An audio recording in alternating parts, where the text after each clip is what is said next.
What's going on? What's going on? Good morning. Good morning. Welcome to another show. Yes, indeed. Yes, indeed. Man, we got a lot Things to to talk cover about. today, bro.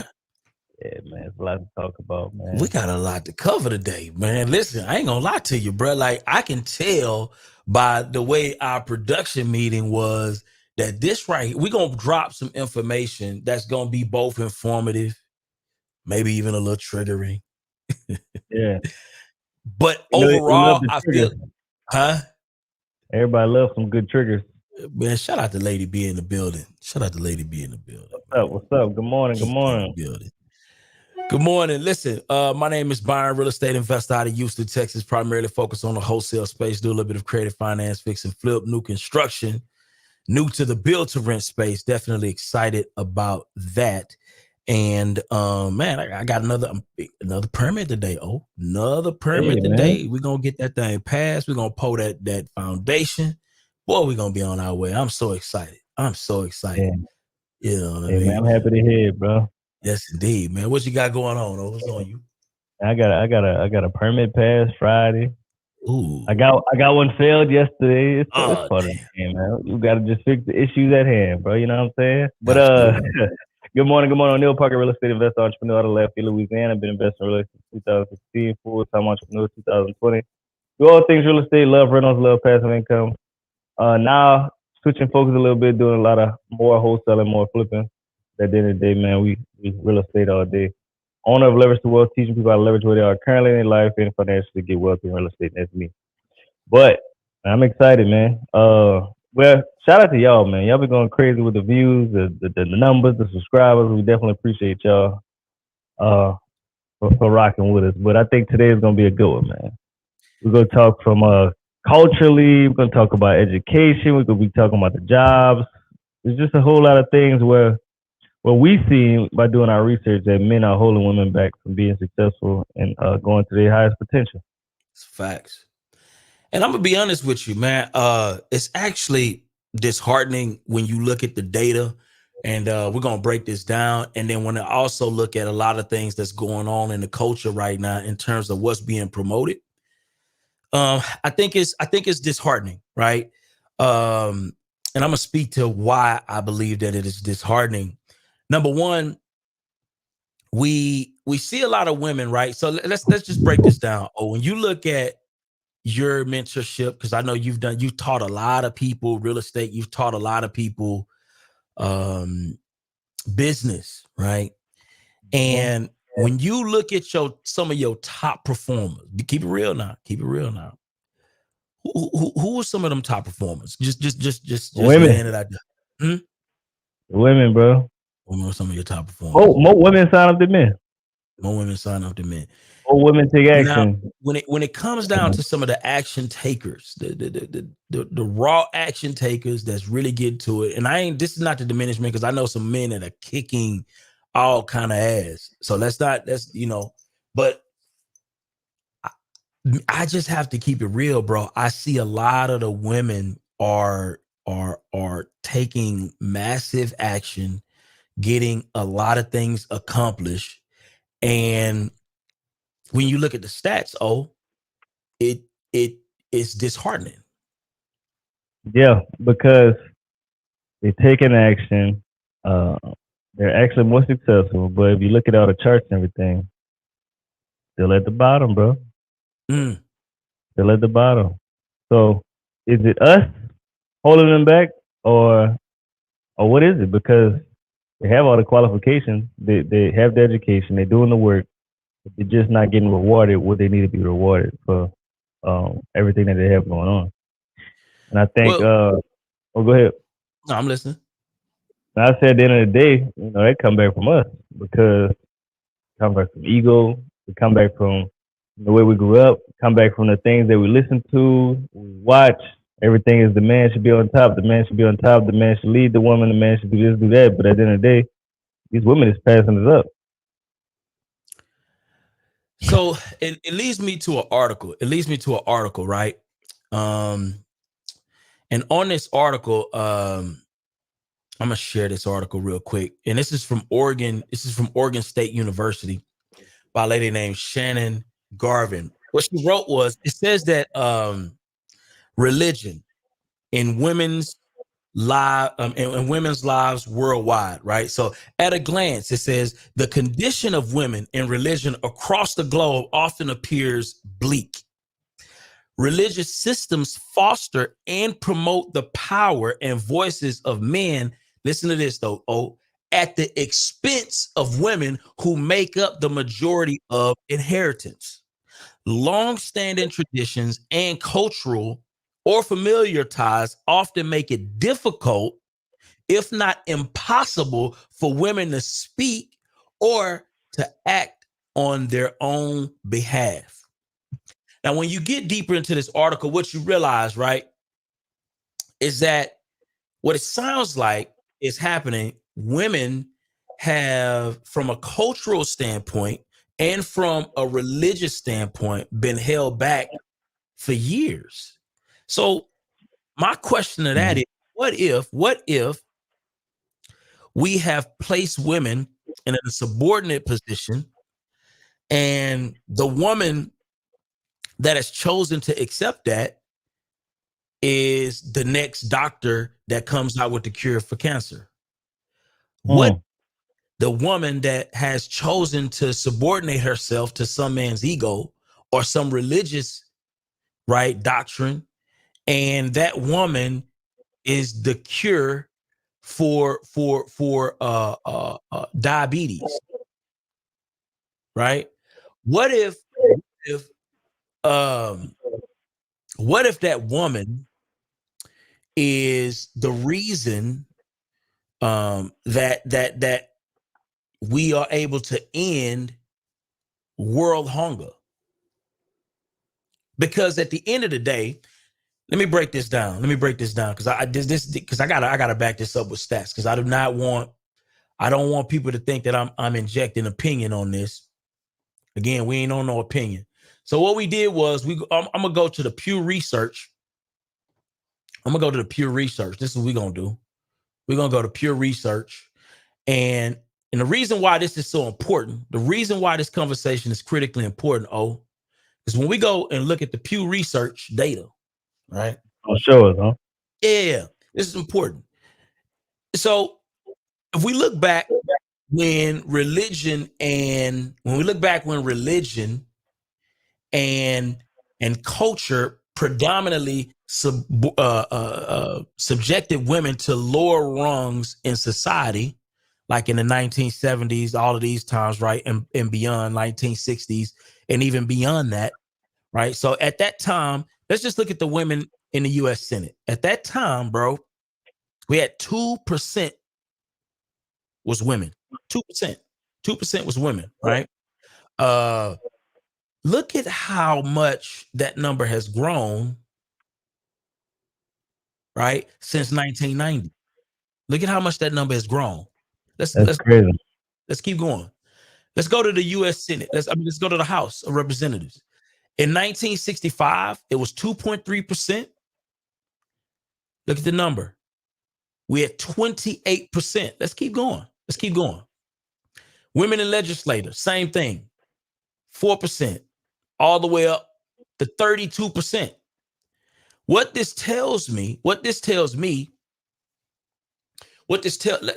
just keep going. Fortune 500 CEOs. We had 0% in 1995. 1995, we had 0. That wasn't that long ago. 0% effectively for Fortune 500 companies. Today, we have over 10%. So what that tells me, and this, what if this CEO that is a CEO today had the same capabilities in 1995, but wasn't given the opportunity? The company could have been way further. Put it like this. Do you believe that women are more smarter today, smart enough to run a company today than they were in 1995? You think that the intelligence gap has increased or decreased that much?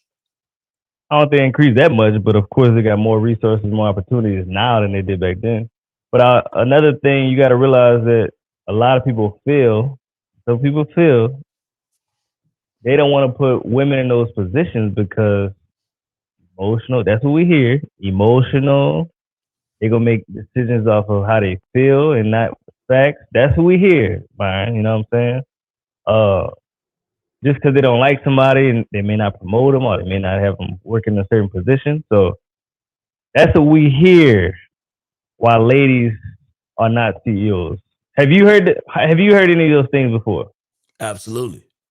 But at the end of the day, are any of those facts when it comes to business? That's what we got to speak on. Absolutely, absolutely not. Because we got to keep it real. Sometimes women make better decisions than men. They absolutely do. Because sometimes we make a decision based off our ego. We ain't got no facts behind it. I just feel I don't like that dude. So no, he is not moving up to manager. He's staying as a stock boy. But at the same time, women do the same thing. So we just got to figure out. And sometimes women make better decisions than us because they take their time and think. We just be moving. Facts. So, you know, and most times they got higher education than us as well too. So this is my thing, right? I've noticed on, you know, I've listened to a lot of red pill talking points, right? And a lot of it is kind of littered with women it's littered with regressive rhetoric, right? Them boys got issues, man. I ain't gonna lie to you. Yeah. And so, but here's the thing though. This is what's problematic to me. We have a lot of women that are buying into this whole soft life thing. They're buying into not wanting to be productive members of society in order to please a man's ego or to get a man. Some women are buying this. So when you say soft life, what you mean by that? Well, I mean women wanting to not contribute to society outside of the family and kids. And there's nothing wrong with that. Yeah. And there's nothing wrong with that for the women who want to do that. But let's keep it real. A lot of women don't want to do that. And should that woman be made to feel as if something is wrong with her because she wants to contribute to the global economy, however she feels she wants to contribute to that? That's the question.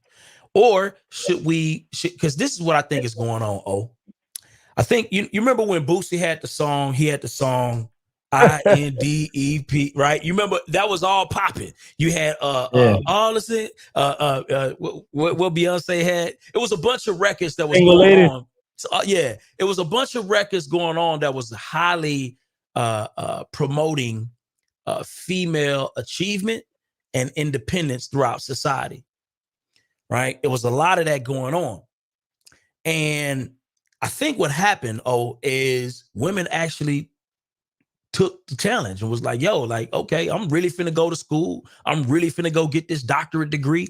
I'm really finna go and start this business. I'm really finna go and get this promotion at this job and really, really get to the bag. I'm really finna go do this. And they did. And they are. And when they did, I think what men realized was that, wait a minute now, this woman she legit don't need me. At all. That's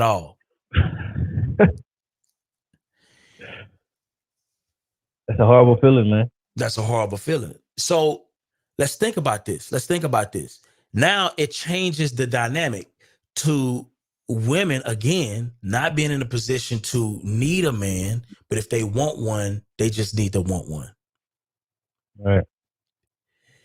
So with that being said, we got a lot to uncover today. We need to go back to hit them stats, man, so we can actually see what's going on. Yeah. Let's see. So I'm finna pull it up. So this is critical. So this right here. All women lose ground at the first step up to a manager, but broken rungs holds Black women and Latinas the most. What's that? Women promoted to the manager for every 100 men promoted to the manager by ethnicity. So, damn, for every 100 men, 87% women overall, 91 white women, 73 women of color, 89 Asian women, 76 Latinos, and 54% Black women. So let's go back to what we was talking about earlier. So on first, back in the day, Black women was getting held back by their husbands. They was getting held back by their house because nobody wanted the Black woman to do anything. Stay at home, figure some shit out at home. I don't need you to make no money, whatever. And then it passed that the ladies could go to work. They could vote. They could do all those certain things. Right? So once the ladies got to go to work, they was now getting held back by men. They was getting held back by white women because they just got into the job force. So now we got multiple people holding the Black women back. Then it got to the education. Hey, we can go to school. Now it's harder for the ladies to go to school because the school is holding them back, the education system holding them back, the Black men is holding them back, the white other cultures is holding them back. So now they got multiple people holding them back. So at the end of the day, the Black woman is way in the back. I'm talking about they behind everybody. That's crazy, Byron. It really is. Like everybody, society, education, Black men, white women, Asian women, Chinese women, everybody. You think you get what I'm saying? Like they're all the way at the bottom, dog. Facts. My question to this, and we got Dr. O in the building too. I'm sure she got something to say about this. Absolutely. I want to know, so we started the conversation on culture, right? Culture and religion, right? And the reason why I think this is problematic is because I know so many powerful women. I know so many powerful women that in a lot of ways culturally have accepted the doctrine that they need to act, keyword, they need to either act as if they're less than or actually be less than in order to be accepted in society. And I think that is problematic on a lot of levels. I want to know what Dr. O thinks about this. What's your thoughts on this entire conversation? Hey, good morning. I've been watching you guys on YouTube. Y'all look so good over there. Anyway, so, it's a great topic. I don't like the men against women topic. So I like the way you all are framing this moreover as a discussion based off of society and not us against each other, because we talked about this before. I think most of us understand that we want each other. I think Byron hones in on that a lot. Now, my father raised my sister and I like we were his sons, meaning he was super proud of us. He was always braggadocious about us. He was always putting us up against his men. He would have us racing grown men. My daughters can whoop y'all. My daughters can whoop y'all. My daughters can beat y'all. He in his thought, he really thought this, that we could beat these grown men. These were NFL players and everything. He had us running against NFL players. Okay. So my dad always made sure that we understood that we were as valuable as sons, or the way that society made the man feel about his son. That's his daughter. He's softer with his daughter, and he was a different man with his son a lot of times in society. But he broke that barrier because he was both with us. So my sister and I grew up, as a lot of people want to know when I start talking, did you have a dad? Because I'm so strong or so powerful in my thought. And I guess they think that I'm not supposed to be that way, but it was my dad who made us feel this way. So I'm going to start there. My father didn't necessarily teach us to be independent. He taught us to be interdependent and understand that man or no man, you are your own person. You're as valuable. There's equality with you and your sexuality. So back in the, I would say in the Egyptian times, there was equality, or equity rather. Not equality, I apologize. There was no equality. It was equity, meaning that positions and titles and stuff like that didn't matter. Europeanization colonization saw the power, like these people are working together, and the king, a woman can be a king, a man can do this. It's too much freedom in the society. We've got to break this stuff down. So that independence of a woman is a threat to a weakened society, not a weakened man, excuse me, okay? A weakened society, a weakened culture. So you had a weakened culture giving you religion, giving you politics, breaking down your culture. They weren't worried about the woman or the man. They wanted that culture to be so broken that the culture was off kilter, that they could control the culture as a whole, not the woman or the man. They wanted everything. So you've got to think about where this evil really seeps in and comes from. The patriarchal system is very dangerous. The matriarchal system wasn't as dangerous, but I could see how that could, make people off kilter. But men nowadays, a lot of our African American men, which I'm very even leery of dating, our men in America, they compete with their women. They always have to submission, submission, submission, submission. What is the addiction to submission? What is the addiction to have someone need you? What is the obsession that a woman's money, her education, her herself is a threat to a man? Is it not a benefit? I don't understand. Why is a woman's independence, if that's what she wants to do, which I don't believe in independence, by the way, I think that's a trap. Why is a woman working on herself a threat to a man's self? Why doesn't he see that as a benefit? Well, anyway, this was implanted, imparted.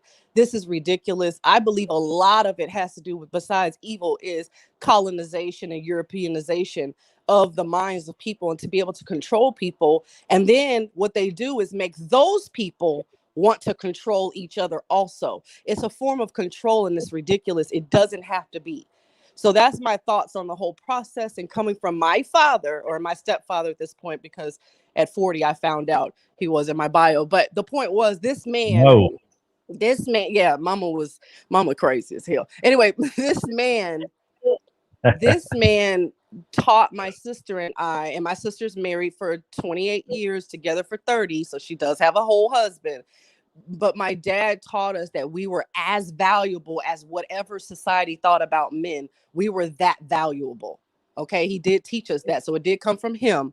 My mom taught us that don't depend on anyone in the world, not a human being. She never said men, she said people. And you guys get it for yourselves. So both my sister and I, we had both sides teaching us that we were valuable. And so when a man comes in and finds a valuable woman, how the hell is she a threat to him? And yes, I have had a lot of men that have told me to my face that I'm a threat, simply because I AKA stand on my own, which is the weirdest thing in the world. It's not true. I think it's a program. Wow. You know, I gotta touch in on this, Dr. O, because this is a lot right there. Yeah, this is all levels of problematic, right? So here's the thing. You mentioned that a lot of men took strong issue with you being able to self-sustain. And my question is, why? What is that conversation like when those men are objecting to you being able to provide for yourself, do for yourself, right? And not being in a subordinate position where you are needing this man, but you're just only wanting this man. What is that conversation like in terms of why they feel? Oh, I think Dr. O. Yeah, I think she dropped off. But I think with that, I think somebody put in chat is ego. A lot of men feel less than a man because the things that they're taught you're supposed to do, she ain't got to do it for that woman. The woman already got it together. She take care. Like, sound like the way Dr. O grew up, she get a flat tire. She ain't calling that nigga. I mean, that guy. She gonna go ahead and do it herself. You know what I'm saying? So a lot of men feel less than if a man is not needed for anything. Like, I don't need you for nothing. Again, we talked about this last week, and I truly believe that ego shouldn't be derived, right? I truly believe that ego. We got it back, and we got a beautiful picture. Awesome. I don't know, Dr. O, if you heard me. My bad. I did. I was like, okay, so we coming over here from Clubhouse and y'all kicking people off stages over here. Oh, you got kicked. I'm just playing. I don't know what happened. It was my internet. It was my raggedy internet. But But talk to us. Why men feel that way? Yeah, and what does those conversations sound like? I think they've been programmed, unfortunately. I think they have been programmed, unfortunately. Some of it is innate because I have a son and I have a daughter, and I'm so grateful. And they are two totally different beings when it comes to the way that they are.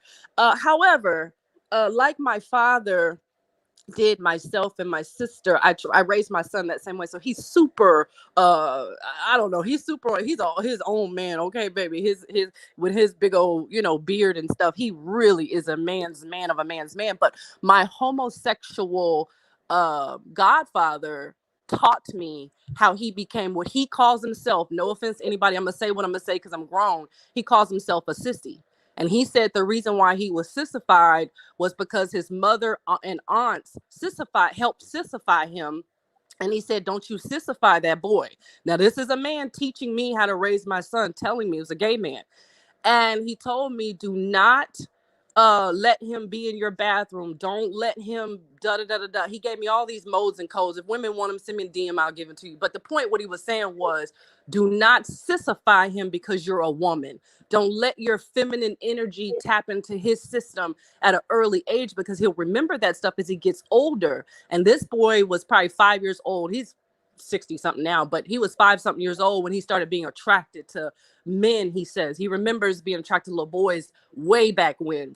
And he said he used to watch the attraction of his aunties and mothers. Now, some of that he feels was in him, and some of that he feels like was given to him.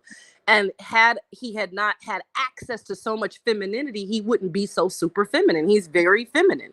So anyway, he taught me that at an early age. So my son is a go outside. There's arrows in the fence and BB guns and rabbits and stuff. I mean, he's a man's man of a man's man, because I was like, keep him separate from me, hug him, love him, let him cry on my shoulder and all that, but definitely keep him away from my feminine energy as he's developing and growing up. Long story short, I feel like society programs our men to feel like they're better than women, or somehow above women, or somehow women are lesser than. I think that portion is a problem. The man should feel valuable. He should feel like he could run. He could run the world. But to feel better than his female counterpart, I believe that's a program. That's me. Just from what I've seen, because when I get a man in my room, these men are grown, big old men laying in my lap crying about some stuff, or being able to get coddled. They want me to hold them and think I'm holding big ass men. These are friends, relatives, cousins, brothers, uncles. Men are laying in my lap crying about things, being able to break down with me. So society is messing them up in the public, but in private, they need as much attention and affection as I've seen my female counterparts need from me as well. So there's something missing to where society is putting this boulder on a man's shoulder that he's got to be this thing that doesn't, we don't need him. We need the real being. And they've got this fake version of a man.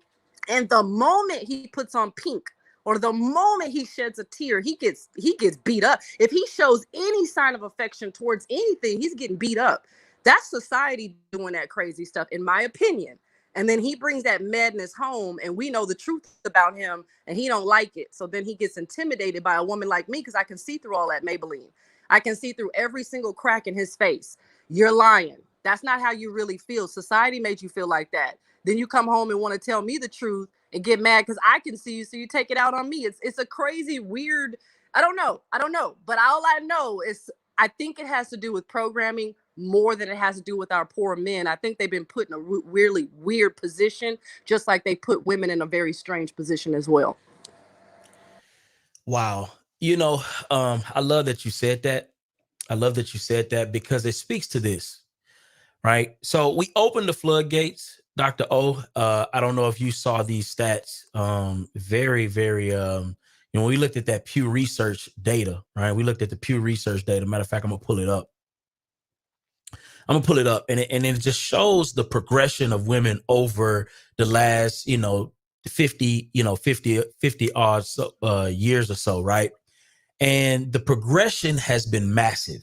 It has been massive. And that speaks to a couple things to me. Number one, it saddens me because I wonder what we would have had in the 1950s, the 1960s, if women were given more opportunity, right?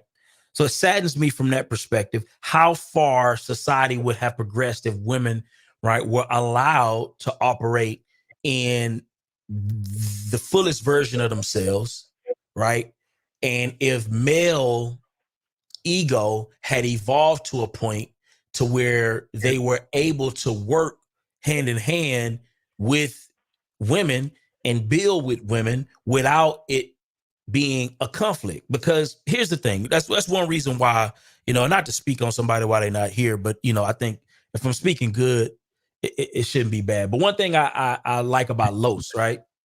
And a lot, some of you may know Los, some of you may not know Los, but Los and his wife, they have a relationship that I truly respect. I truly respect their relationship in the sense of this. Candace is a very powerful woman, extremely powerful woman, right? And Los is powerful in his own right. And instead of them competing with each other, they compete with the world, right? And I would even like to argue that even me and my woman are the same way. Like, my woman is very powerful in her own right. And I feel like I'm very powerful in my own right. And we don't compete in our household. We compete against the world. And I think how my question is, especially to a woman like Dr. O, like, how do we, right, get to a space to where we can create that relationship opposed to men not evolving to a space to where they can be comfortable with a woman being powerful in her own right? What do those dilemmas sound like? What are some of those male complaints? I want to know what that looks like so we can kind of dissect that. I guess what I'm trying to figure out is, do we really, really, really have a problem here? And I'm looking at the chat. You guys are ridiculous, by the way. Especially you, whoever that Simon weirdo is. I'm not her. So I'm not gonna do that this year. But what I'm gonna say is this: whenever sometimes we can feed into some of the BS too much as a people, right? I don't think we have as big a problem as we think we do. So I love how you brought up Lowe's, Candace, actually your wife, that there are too many powerful couples doing well and doing right. I look at all the women in my family. My mom has 7 sisters, and 2 of them have passed away, but they're all married except for my mom. So they've all been married for a very long time. My sister, things of that nature. Of course, I've been married as well, and my relationships didn't go bad when it came to economics and finance. It was absolutely no competition in that building process. There were more idiosyncrasies against personalities and stuff like that, but not when it came to building. I think sometimes we think there's a bigger problem than there is. I post a lot of things and people are like, Black people can't work together, but all I see are Black people working together. I talk about, you're talking about a topic where I see a lot of couples that do work together. Sometimes maybe the little personal things can come into play and interrupt a relationship, but I've just seen too many people hungry nowadays. So I think we keep feeding ourselves some of these BS narratives, and that starts to break down our truth. That I wanted to put that out there first. But secondly, I really think that we do work well together. I think we do these things together. I just think that we don't have a lot of support for couples, and we don't have a lot of people rallying around us like there used to be back in the past. You couldn't break up, right? Because everybody was making sure y'all got back together because y'all were just better together. And so there was a time where that was important. And I think now people are saying that's not as important because people want that individuality and that freedom because it's being fed all over social media, and every movie, every show you see is single this and single that, and it's better to be single. And why do y'all want to be in those relationships? And every man cheats, and now all the women cheat. Now everything's about all this negativity. We're being fed this crap, and sometimes we're feeding into it. And we also have some records and some what we call receipts that a lot of people do those things. So we're not going to take that away. But I think sometimes we feed into the silly narrative over and over and over because it's a program. But if we could just have, like you just said, proof, just start naming all the couples that are working, all the stuff that is working, and start leaning towards that, I don't think we would be as in array as we are right now, because I do not believe this is real. I've seen too many good things for me to only be looking and considering the bad things. So for me, I think that what you just said about Los and yourself and other people here, I think we have too much good stuff happening. And a lot of my brothers that come to me, I've been working with men over the years, they all have a really great foundation. It's some of their personal character that is an issue, and they can start to fix that on their own, just knowing that they're loved and supported. Men start working on themselves, just knowing that they have some support, they'll work on themselves. And I found the other side. If I can do that with my brothers, I started doing that with women. And I noticed if a woman has support, she'll start fixing herself. Just knowing someone loves her through her craft, she'll start working on herself. So just knowing that we have that base, where's the base? You know what I mean? And that's what I think we need to get back to base. And then we can start to build from there, because people are inherently, most people, as bad as they seem, are inherently wanting better for themselves, whether they admit it or not. So I just think if we could just stick to the good just a little bit longer, we'll start to see that this stuff is a little bit is fake to me. I think it's some of it's a lot of it's made up. I ain't gonna lie to Shout out to Zero Tolerance, man, with the super chat. Go ahead, B. Yeah, no doubt. I ain't gonna lie to you. I think it's I appreciate the optimism, Dr. O. But when I look at these stats, I ain't gonna lie to you. These stats speak to, because here's the thing. But who created the stats, Byron? You laughing because you know who created the stats. Who tells the narrative?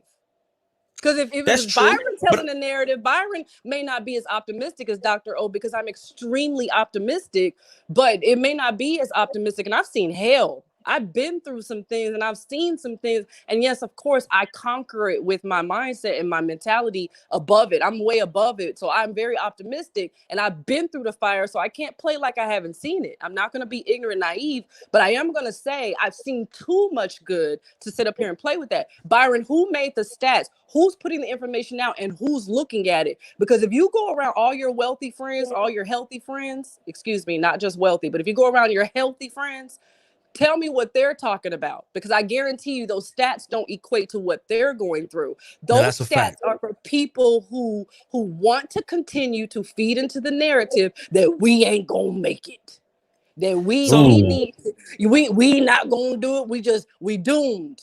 That is going to feed into that, because fear is the best way to control. That's why people talk crazy to people. I saw some negative stuff. I just got here this morning and they already talking crazy in the chat.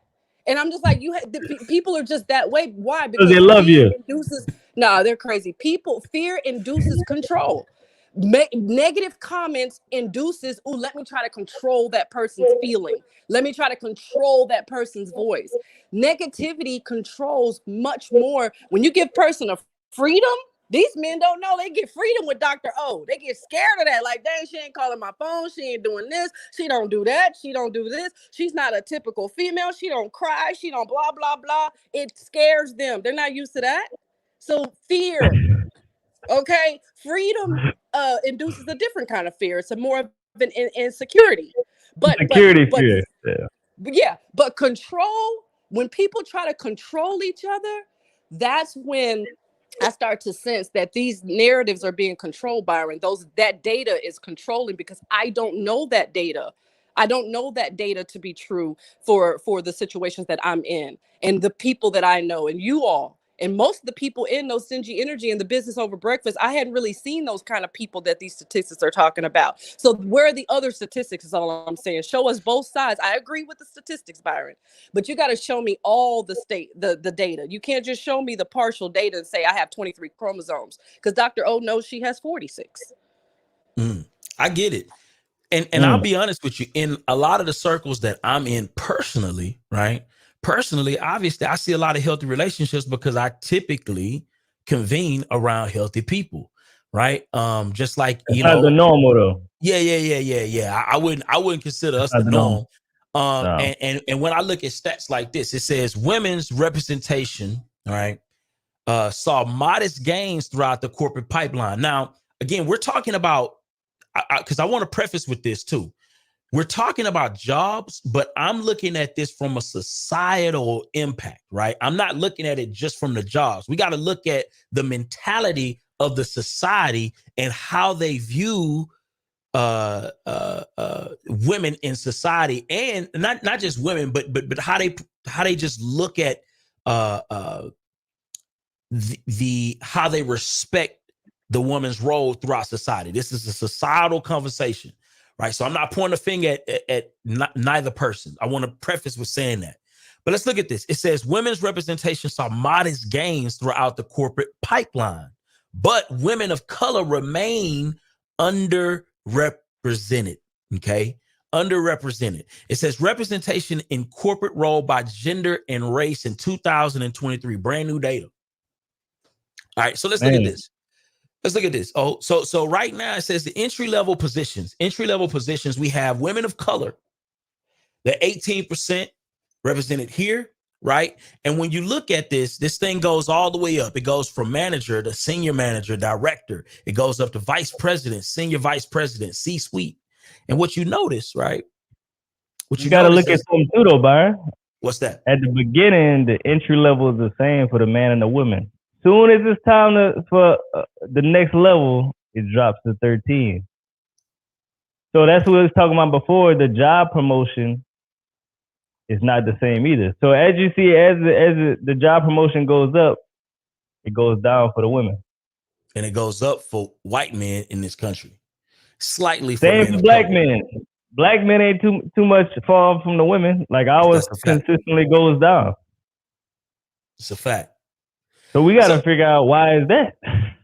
So what do you think contributes to that, O'Neal, from your perspective? What do you think? And then I got to get Dr. O in on this. This is important because it speaks to something bigger, and I want to see if we can pull it out. I want to see. So we got to pull up this. I think this is what it is. Let me send this real quick. I think this is exactly what it is. Let's see. I just sent a message. If you could pull that up in the group message, because I think this is a big part of what it is. Ruby, if you don't mind, check that message. See if you can pull that up.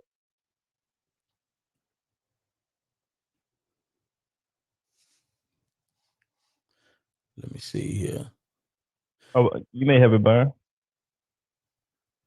You got it? But I'm finna try to pull it up. But go ahead and speak to it while we're working. Because there's a lot of things where women they're not allowed to move up, especially black women. It could be the way we speak. I mean, it could be the way the women speak. You know what I'm saying? They may have an accent. They may look a certain way. Oh, you may be too fat. Maybe you're not attractive. Or you too thin. It could be a lot of different ways. It could be you don't look the healthiest. You know, because a lot of businesses, the people that represent them at higher levels, they want them to look a certain way. It could be education. You went to HBCU, but this other person went to PWI. So we respect their degree higher than your degree. So it's a lot of different things why they don't let black women go to the next level. And I got it pulled up too. They will use every excuse why they can't promote them. Let's see. Let's check it out. So this is it right here. 30 characteristics that women they will use against them in the workplace. Accent, age, attractiveness, body size, class, color, communicative styles, cultural, dietary restrictions, education, employment history, ethnicity, general, with the gender, health, intellectual, marital status, nationality, occupation, occupational position, parental, so they can grow up in a single parent home. So that's all things they ask on the application. Have you ever noticed that? On all applications, they ask all that different stuff. So they using anything they can to pull you back. Like for me, when I was in high school, bro, they passed a law that nobody with dreads could work in the front. So and this is like 2010. Who got dreads? Black people. I was a bus boy. So now my black ass got to go in the back in the kitchen with all the other black people at. I can't be seen in the front of the house with everybody else, where the customers come in at. They got a whole lawsuit because of that. So it's even worse for the women. Your hair, you may have braids in your hair. We don't like seeing braids. You know what I'm saying? You got to realize you got a big butt. You can't wear, all the men looking at your butt. We can't have you in the front. So there's a lot of different things that they use against black women to hold them back from actually reaching their next potential and reaching their success. See, look, somebody put in the chat, your butt too big. Your breast may be too big. You got some cleavage showing. Like, they use anything to hold our women back, bro. So the reason why I thought this was important, Dr. O, and I know we were talking about, and I want to get your take on it. We were talking about healthy relationships, right? But then we segued that over into what we're seeing in the corporate world. And the reason why we brought up the corporate world is because I think it's just a representation of how the respect levels are different, right? And we can measure how we're respected when we interface from the corporate position, from a business position, how we interface with the world. And a lot of times it's just a mirror back into how we are measured in these relationships. Right? It all speaks to a lot of the same things. What's your thoughts on that? Or do you believe any of that even correlates? The corporate world and to our relationships? Absolutely. Yeah, I think, yep. Programming. But in the same token, I think that these stats actually help certain people who can really, really go hone in.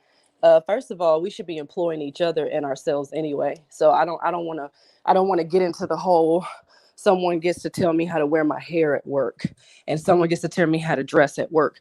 And I haven't been in corporate since 2005 because of a lot of those weird idiosyncrasies against all people. I've seen them do it to handicapped people. I've seen some crazy stuff to different people, not just black people, but I definitely couldn't take it for our people, what we had to go through in the workplace. So yeah, I agree that society, not just society, but people allow a lot of this stuff to happen because they themselves won't get up on their own value. Your value tells you that you shouldn't be working for a paycheck for the rest of your life. Retirement is not a age, it's a strategy. So who's talking to us about early retirement? And why are we not pooling our resources together? There's a show that if anyone's interested in, it's called Saving Capitalism. And the former, I forget what the little man's name was.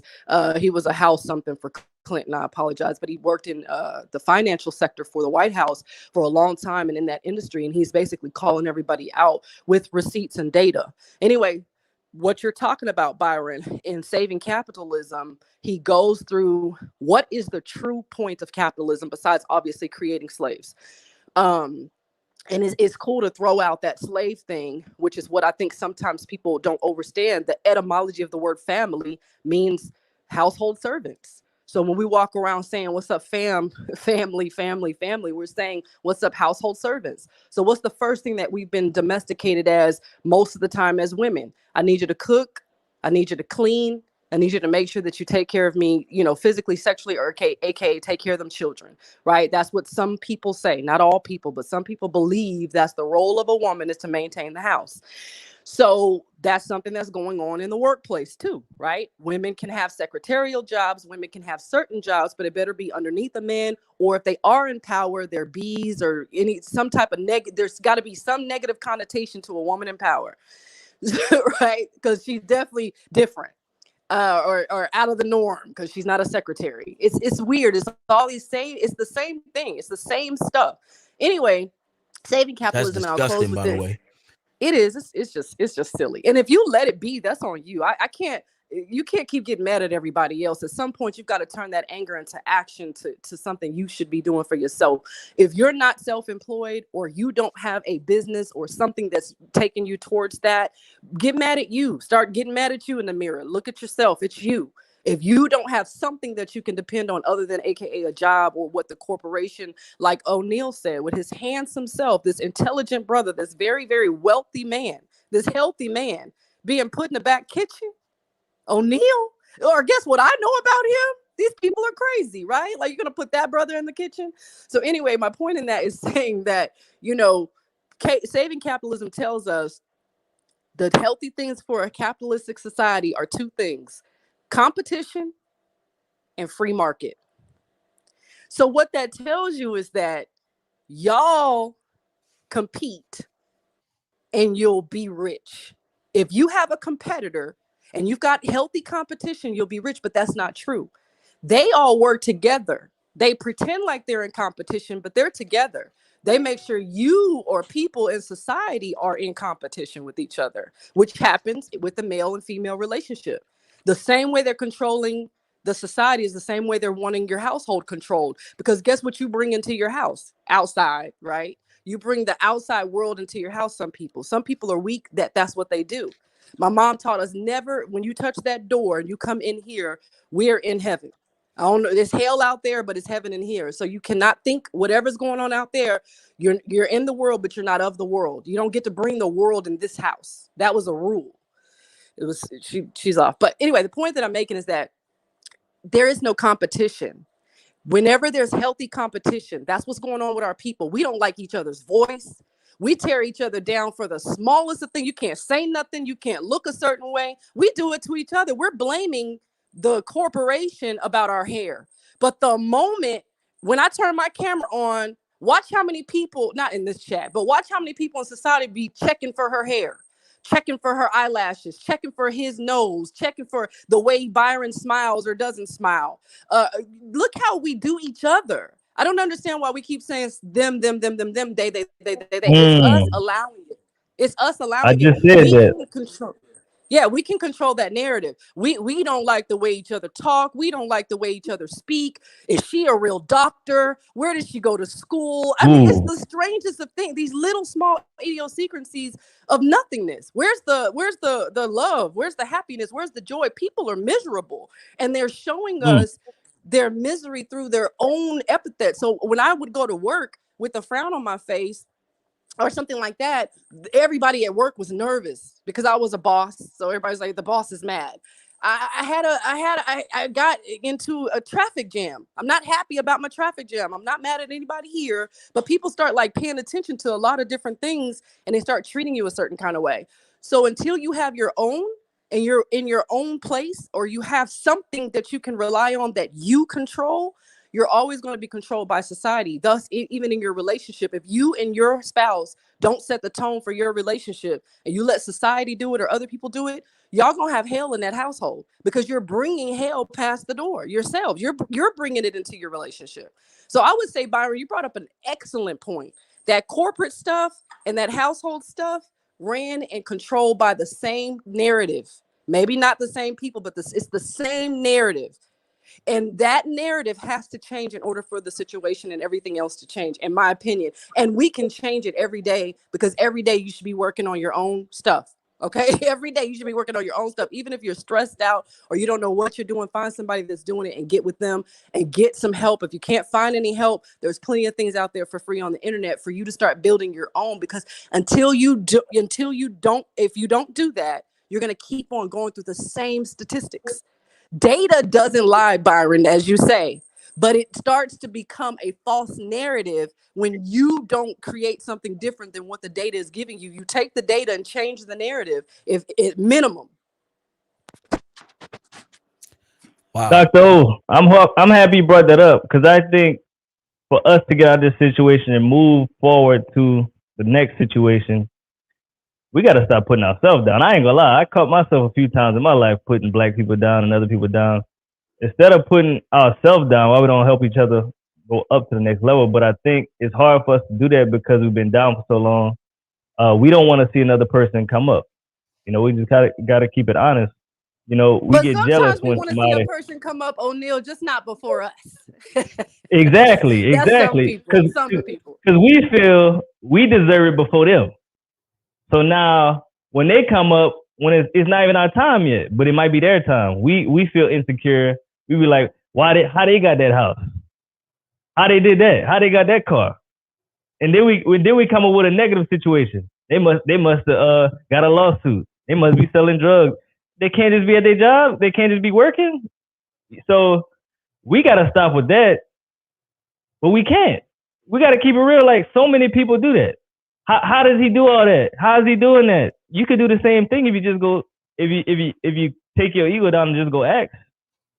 But at the same time, when somebody go ask you, you should be open to actually helping them instead of putting them down too. Because the person at the top likes to put the person at the bottom down. Like they like to put their thumb on them. Like, I'm better than you. Like I can't help And you. that happens in personal relationships too, O'Neal, right? Where the Yeah. woman or the man think they're better than the other spouse because maybe she's Yep. the one that's the breadwinner and she's putting him down because he's not. Or vice versa. He's the one, I make the rules, I pay the It go bills. both ways.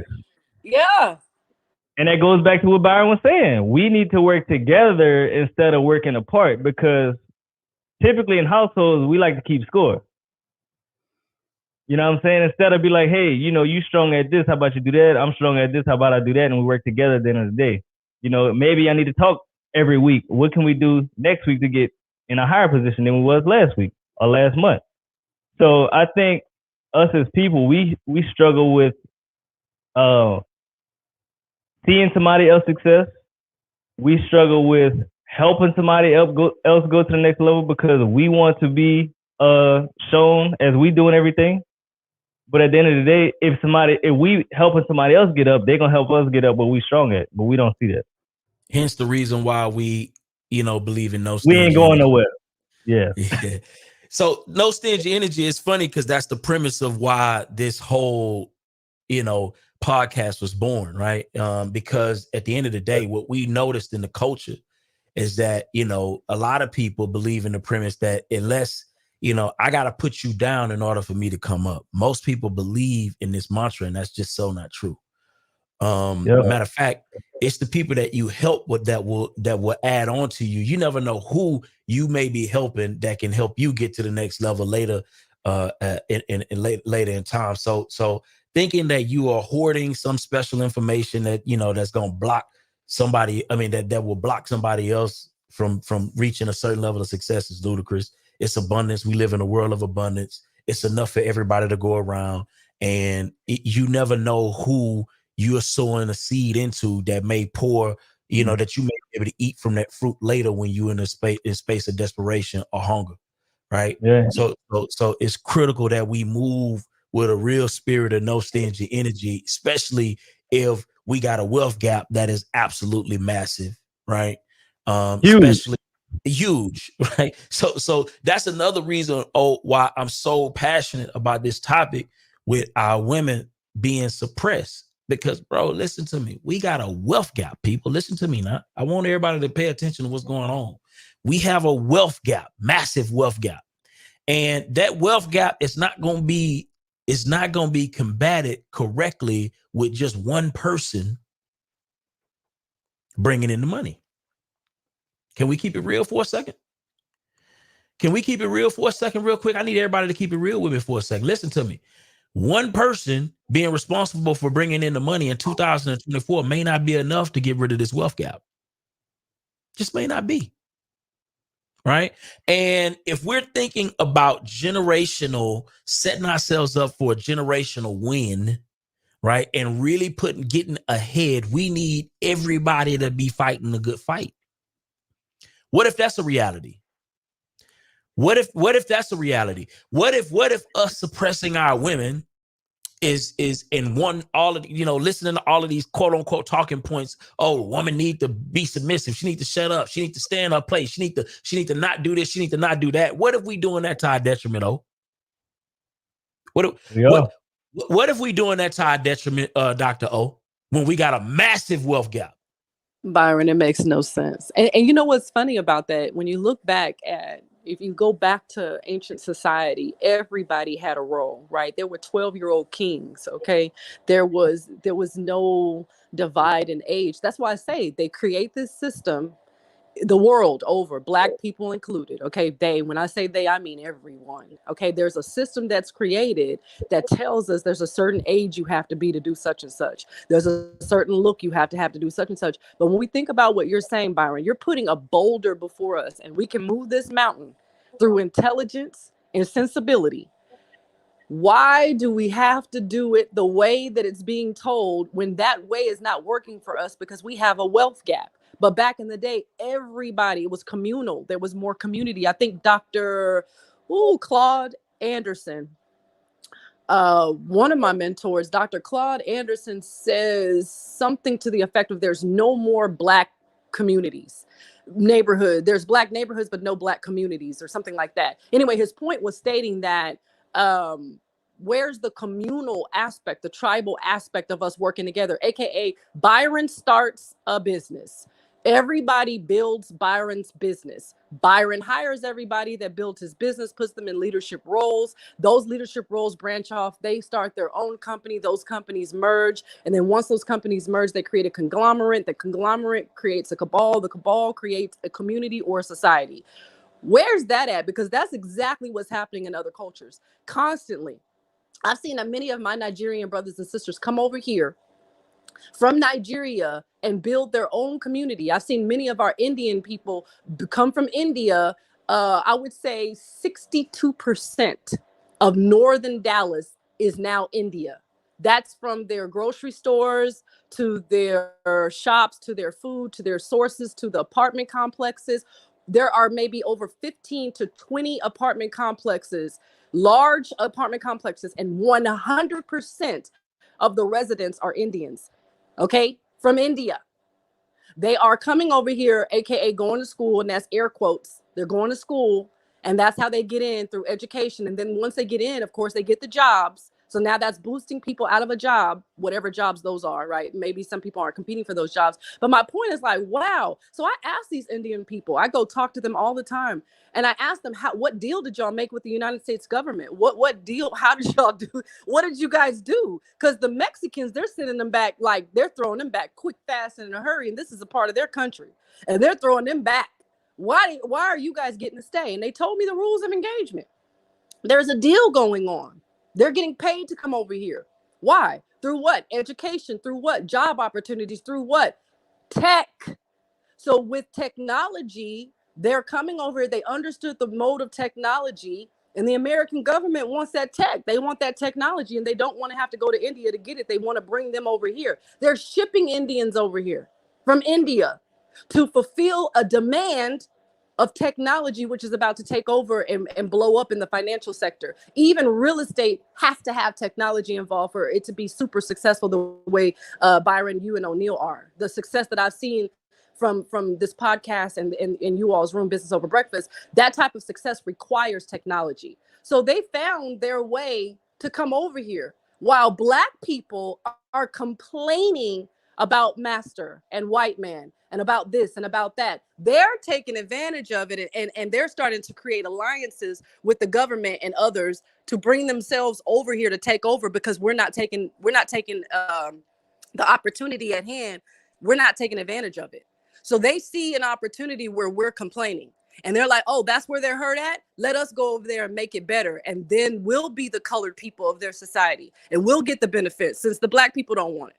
That's what they're saying. And I know we do want it because we're in STEM too, and we do a lot of stuff in technology as well as Black people. But the point that I'm making is that, Byron, you're bringing up a boulder, and we can move it easily by moving away from these bum statistics. While they may be real, we can change the narrative ourselves, maybe not just here this morning on No Stingy Energy Podcast, but just throughout our thought process. We can change this narrative because we have the same energies and the same wheelhouse and the same intellect as our Indian counterparts.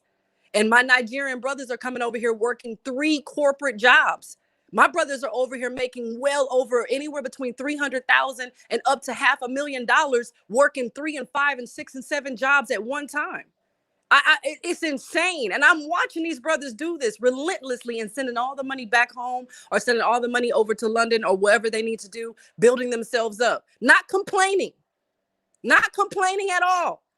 Can't sleep, don't have no kind of motive, nothing. All they do is work, make money, and build. That's it. That's all they do. And I'm watching this over and over since 2016. It's insane. So I think once we get it out of the complaining mode and we start using the data to our benefit, we can close the wealth gap, not just through the household of the women working, but we can put our children in a position to have income. We can put our whole household. Everyone in my household has not only income and investments, but they have control over how they do that. Not Dr. O. They have their own control over how they do that. Everyone from my household to my sister's household, I only have one sister, so we do the same thing. All 4 of her people are doing the same, and all 4 of my people, we're doing the same process. So at least there's 8 people that are beating the statistic. But I mean, there's more, obviously, you all and other people here. So Byron, these stats should be utilized to convert into what we want them to be. I love it. I love it. That is true. I love it too. I love it too. But I think, like we were saying earlier, a lot of people struggle with working as a team, even in the household. You know, we see it all the time. Brothers and sisters can't get on the same page because the little brother may be making more money than the older brother. Now he jealous. So, you know, we gotta stay in our own lane and have to have a bigger goal together. How can we get there together instead of getting there apart? And I think that's what we struggle with a lot at all phases. That could be in business, household, relationships, whatever. We just always don't want to see somebody else ahead of us or in front of us getting more attention, etc. What's your thoughts on that, B? I think it's problematic, right? And it was funny. I was just reading an article about women and men, dual household incomes and different things of that nature, the benefits and some of the drawbacks of that. And it speaks to us, you know, how we are working together for better or for worse. I do think that jealousy, that envy, that want got us in a chokehold, man. Yeah, that ego, that negative ego, all of those things, man, are problematic, especially in 2024. And again, especially when we're dealing with a wealth gap that we're dealing with. We just don't have space, in my opinion. With the way that the wealth gap is set up, with the way that AI is coming in and dominating all types of markets, whether we are paying attention to the way that AI is moving or not. Listen, we don't have time. We don't have the space to be moving from those weaker and lower emotions. I just believe that we do ourselves a major disservice moving with these lower level emotions. It's sad and it's disgusting, and I believe that we need to figure out a way to kind of circumvent that ASAP, or we will be a permanent underclass, bro. Ooh, Byron, don't say that, but you're right. So when you say permanent, when you talk about that permanency, give me a way that we could actually move away from tradition, because that's what it is. It's just tradition. And tradition is good until it's not. And right now it's totally not. So I get to what you're talking about. What are we going to do when it comes to the male and the female? What can we do? It's a man and a woman talking right now, you know, and of course you have a wife, and O'Neill, I know you're married as well. What can we do household to household? Give us one thing that you guys are working on, and we can start to apply that whether we're single or not. What can we do? Because you're right. Where are the answers? Because we could talk about the problems all day. It's so easy. And it feels actually good to talk about the problems because it induces serotonin and oxytocin. So it feels good to talk about it. But at some point, we need something to do. Where's the adrenaline? I'm happy you mentioned that. Yeah. Happy you mentioned that. I would say the number one thing is you have to come together, whoever you with, female, male, whatever. You have group goals, family goals, household goals. Then you also need to have individual goals. And you got to lay it all on the table. Like, keep it real. Income is this. I'm trying to be at this. The credit is this. I'm trying to be at that. And then you need to break down under that. How could I get to that? And then whoever you with, hey, I may need your support in this area to get me where I need to be. You need to keep it real. I think a lot of men are scared to keep it real with their women or at their income levels or things that they're struggling with. So in order for this to work, you have to be real with yourself, be real with your family. Look, I am struggling at this. This is where I need you at because you're strong at it. If you help me, it can help us as a family, and we can make it happen. Same for women. If you're spending too much money, keep it real. I've been spending too much money. I'm trying to stop spending as much money. I need help with this. Like, keep me away from Target. Keep me away from Amazon. You know what I'm saying? Things like that. But go ahead, Byron. What's your thoughts? Absolutely. It's funny that you mentioned about the money piece because I just put my wife on this app called Rocket Money. If anybody is interested, you definitely need to check that out. And here's the cool thing about this. This was cool about Rocket Money. Obviously, we use QuickBooks for our business and all of the different things. But I also use Rocket Money for my business as well, because what it does is it lets you see all of the expenses that are coming out of your account. It show you the truth. Absolutely. That's a beautiful thing. But back to the question that Dr. O asks, right? I think number one, Dr. O, we need to turn off some of these red pill podcasts. Byron, why you go straight there? Why it's not reality. That shit not reality. Because number one, it's regressive, right? So number one, it's regressive. It's not speaking to where we are in society today. Listen to me. A lot of people have grown to appreciate and like a lot of these podcasts, myself included, because they do speak to a lot of facts that are going on or has gone on. But the truth is they're not speaking to the woman of today. And a lot of women are acquiescing to this with fake energy. They're going on, and it's funny, you'll see them like on these podcasts, like on Fresh and Fit, you'll see them like, yeah, I agree with what you're saying. But in reality, they always got a rebuttal. It's always a but, because they are lying. That is not what they feel like. We have a lot of women who are powerful women, and they're running around acting as if they're less powerful just to appease some weak man's ego. See, that is problematic. Because what if that woman that is acting a role of this super feminine, all of these different things that we are just projecting onto society right now in these podcasts, what if that woman is the leader, right, that can change the world, and she's up here playing this role and trying to downplay herself just to appease some man? It's goofy. Like, at the end of the day, be you, sweetheart, right, and find somebody who matches your energy. What's wrong with that?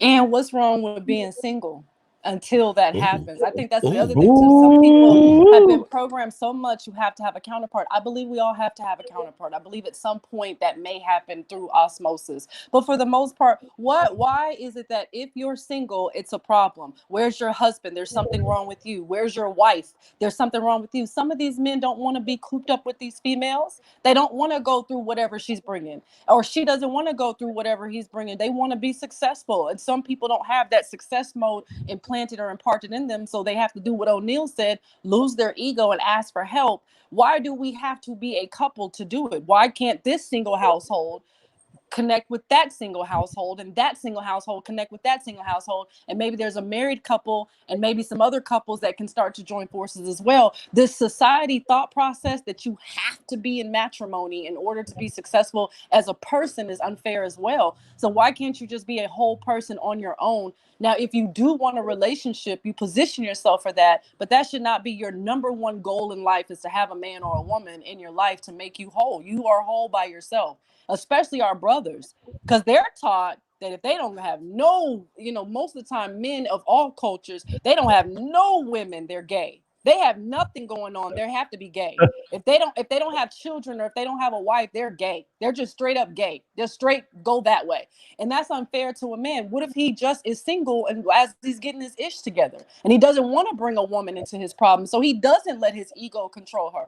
What if that's the case? What if a woman is single just because she's trying to learn how to be a woman so she can be the female that the man wants? I mean, that thing right there is tough on people too.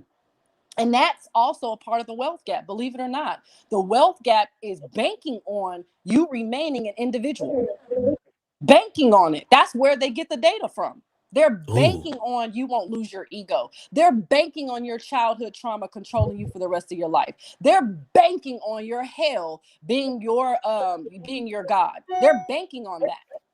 And they know that it's going to take you out of here, and they want you to be an individual. You can be a single person and still do well for your society, but being an individual is going to kill you. Literally, you're done. You cannot be an individual like that. Now, individual personality, yes. Individual thought, yes. I'm talking about that. But as a one single person, I'm not talking about single as a relationship. I mean, like on your own, it's tough. But when you have a support system and a group, that's a whole nother story. They know that. So keep them individuals. Forget the word single, because we're talking about relationship when we say single. But individuals, struggle on your own, figure it out on your own, live on your own, stress on your own, try to make it on your own. That right there, that's what they want. That's the coup de grace. Funny. It's funny you mentioned that because Keisha put in the chat earlier that an Indian family bought their 10,000 square foot house. Her dad's 10,000 square foot house, and they just put multiple generations in that joint. They filled that joint with, yeah. And so when we when we speaking about ego, when we speaking about jealousy and all of these lower emotions dictating how we move through our society, right? When we think about that, right? We're doing that at an extreme detriment. Because here's the thing: the people who moved into that house, to that 10,000 square foot house, and they're utilizing it, because you got to understand, you got a lot of us in our culture. Oh, we want that 10,000 square foot house, and we want to be the only folk in there. Yep. It'd be two people in the house, 10,000 square foot. Two people, 10,000 square foot, man. We just gonna turn this into a gymnasium. Yeah, we gonna run around that joint. Yeah. But other cultures got 20, 30 people in the house. Hey, and here's the thing about the 20, 30 people in the house. Guess what's happening when you got 20, 30 people in that house, right? They all got the same goal, same vision. Saving money. They able to invest, right? They able to pay for school debt free. Huh? Listen to me now. They able to walk through life easier. When they start that business, they got a longer threshold. You got to understand, most businesses fail within how long? Oh, most businesses fail within how long? Huh? 2 years, 3 years. 2 years. Now, see, but the person who is living as a communal, right? That person got a lot of support. Number one, they ain't got no high ass bills. Less expensive. Less expenses. Number two, they got a lot of family support in that household. Listen to me now. Number three, they pooling income. Right? Yep. They got a strong support system. They're much happier. Somebody to help watch the kids. That ain't no daycare that's bringing back a bunch of diseases and flus and COVIDs and all of that kind of stuff because you go into all of these random daycare, systems. They got people around to help with that. Their families are tighter. They're not beefing with everybody. And even if they are beefing, you'll never know. You never know. But they still working together. Oh, you notice. Let's have a real conversation real quick. It doesn't matter where people come from. We've been here all our life. People been here 5 years. This is black people. This is the next culture. Another culture comes. This is black people. Another culture comes. So at the end of the day, we need to learn from other people because they doing it right. We doing it wrong. We would never be in a house with 10 to 15 people if it was a choice. Because our ego, our pride, people going to talk about us. People going to look at us different. And none of them people care about that. And guess what? They're winning. And guess what we care about? We care about how we look. We care about what we drive. We care about where we go. We care about brunch and where we at.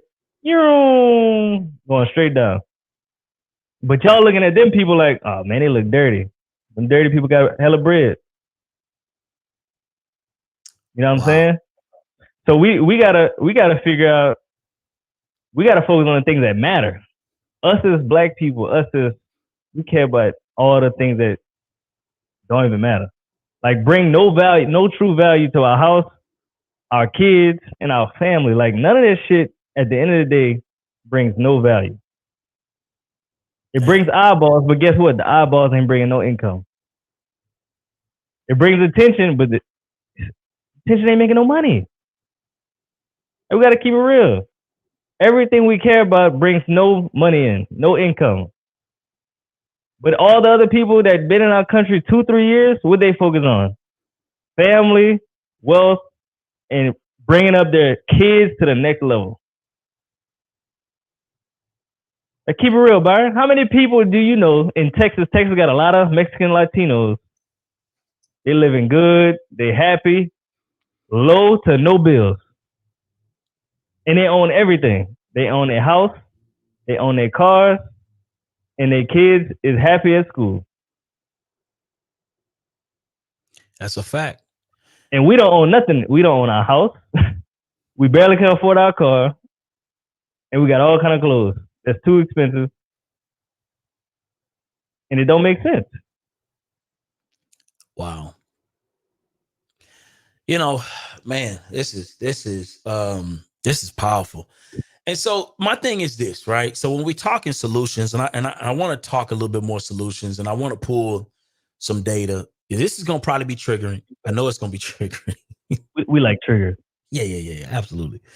It's going to be a little triggering, but it was some information that I pulled from a Forbes article. Pull this from the Forbes article. Matter of fact, let me share it real quick.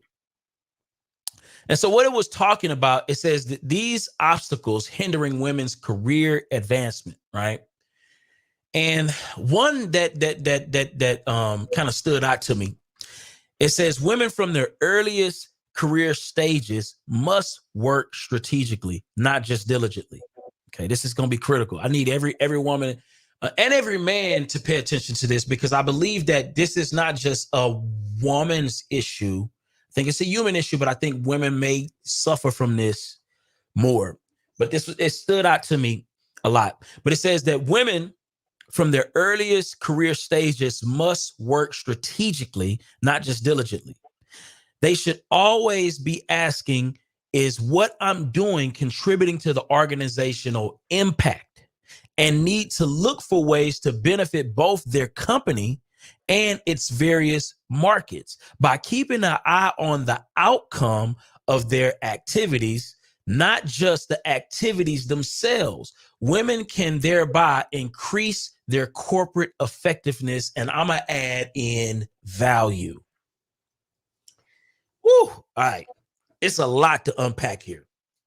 And I need y'all to follow with me on this, because I may trigger some of y'all, and I want y'all to be prepared for this, because I seen somebody in the chat earlier that put in there that, a lot of people were hating on her because she was a perfectionist.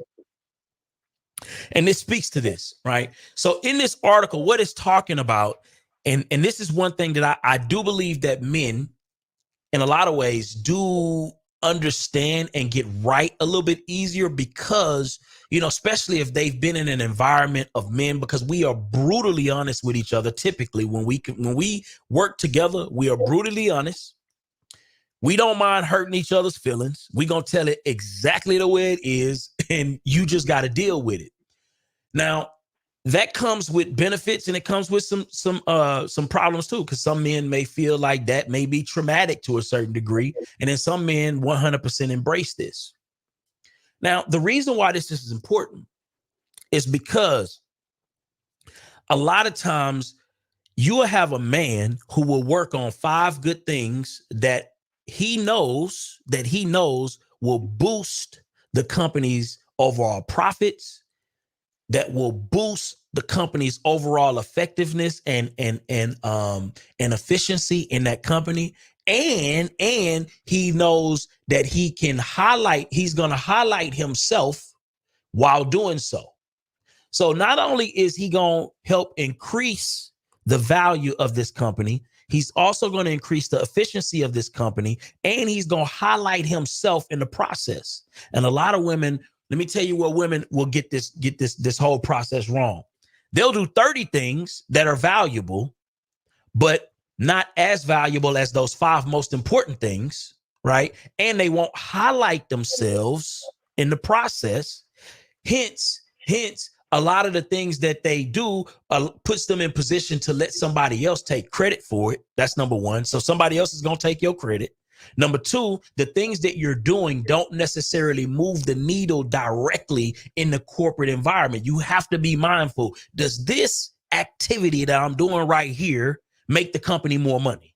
Does this particular activity right here make the company more efficient?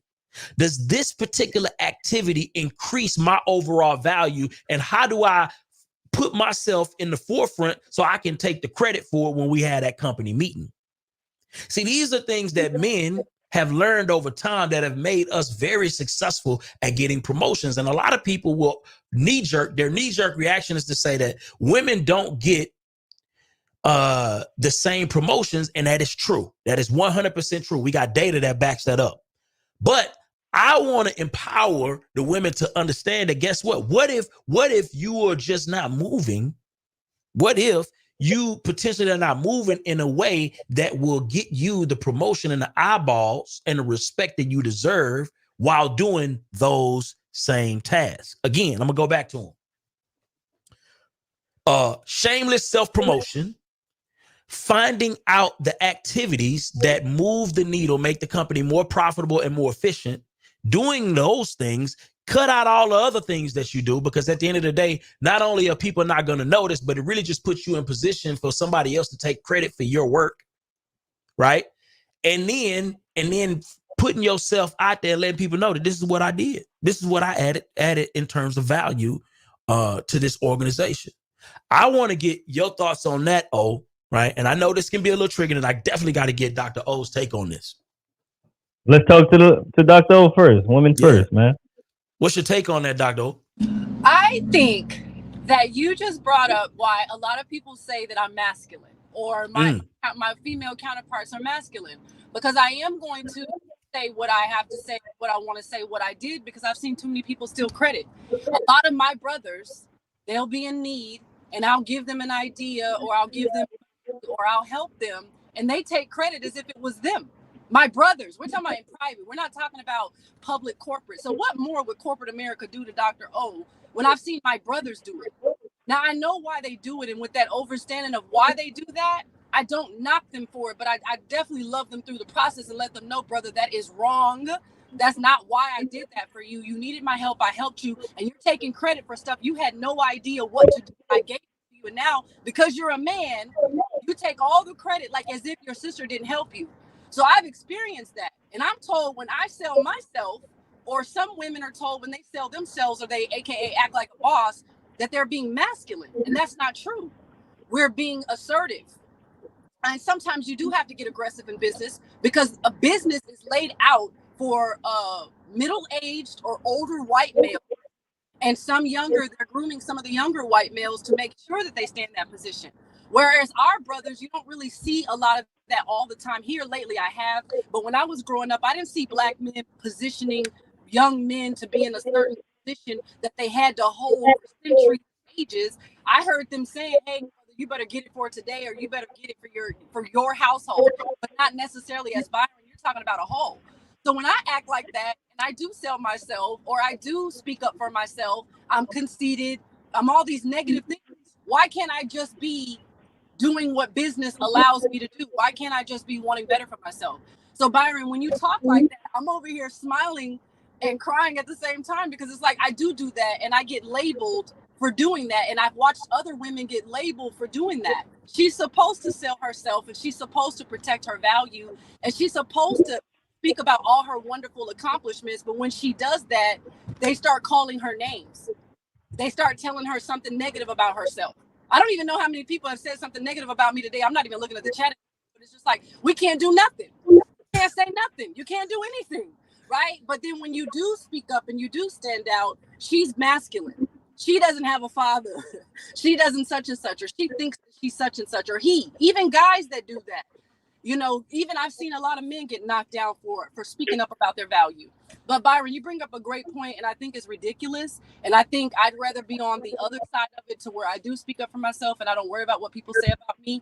I think if you do not sell yourself, you're doing yourself an injustice, especially when it comes to business and opportunity and promotion.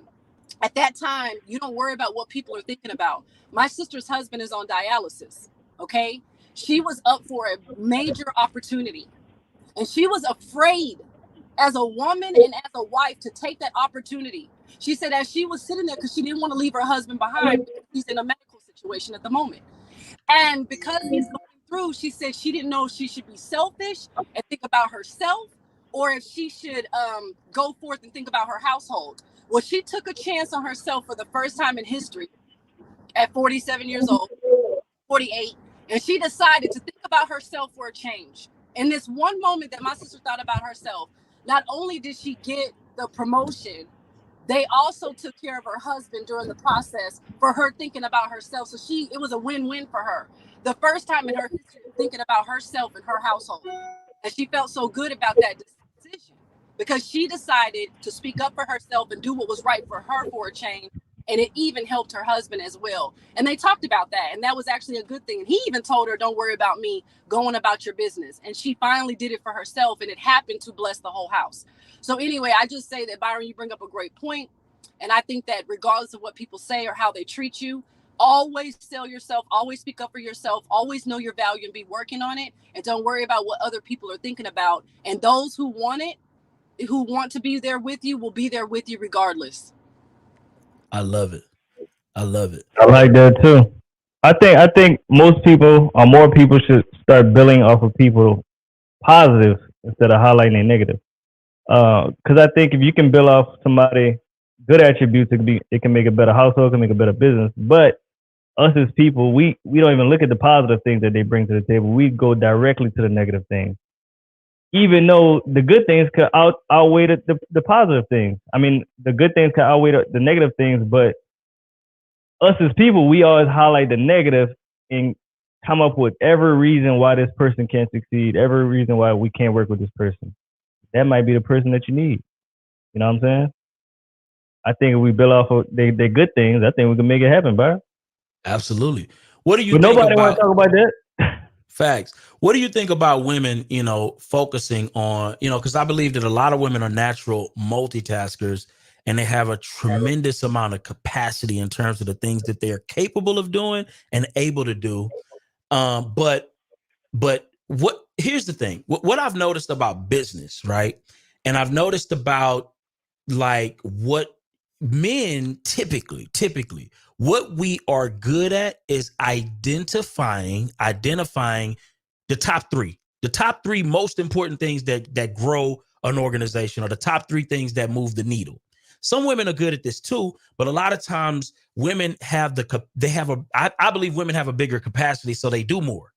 But sometimes doing more don't necessarily mean you're doing the most important to move the needle, and also to put yourself in position to take the most amount of credit for the success of an organization. What are your thoughts on that concept that we got from Forbes? What's your thoughts on that? Talking to me? Yeah. Those top three most important things instead of just doing a bunch of things. I think it's most important. I think that's what women are better than us at, because we can do 5-6 things and they all half-ass. Women can do 3 things and it's actually productive. Because I know for us, every business that we have, we rather hire women than men. Men get distracted too easy. You know what I'm saying? We could be doing something, we start doing something. I know myself, I get distracted very easy. I got ADHD. So for the women, I think they're more productive, they have better results, and that they can actually stay on task with what they're doing. But how do they take more credit, I'm guessing, so they can set themselves up for the promotions, right?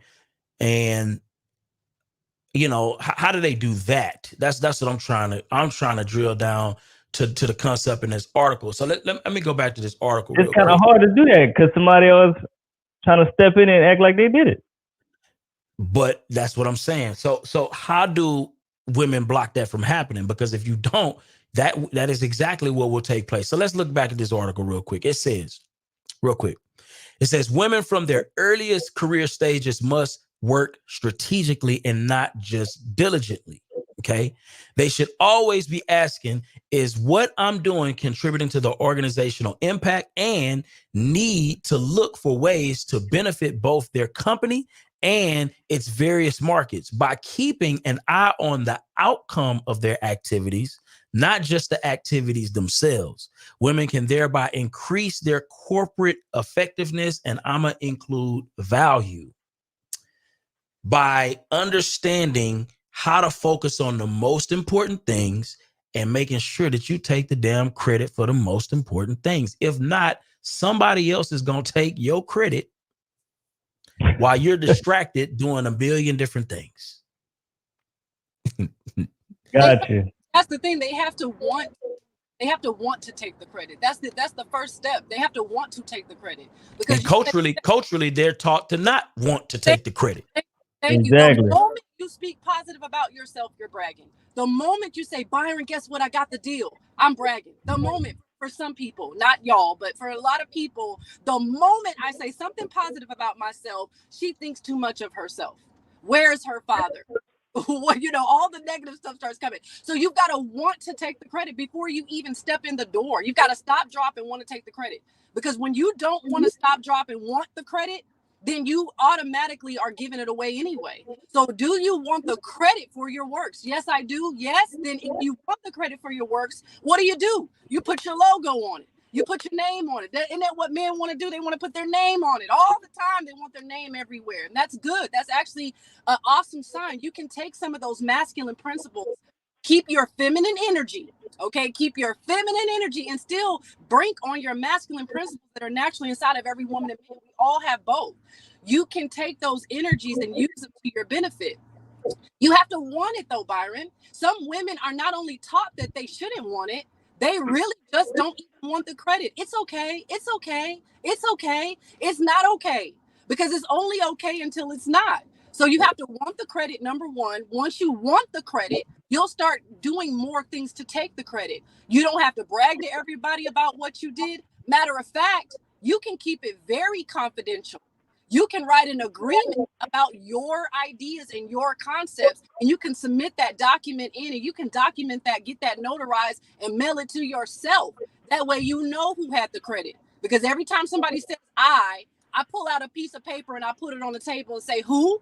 It was me. Don't play those games with yourself. People will forget. They get amnesia quick. Real quick.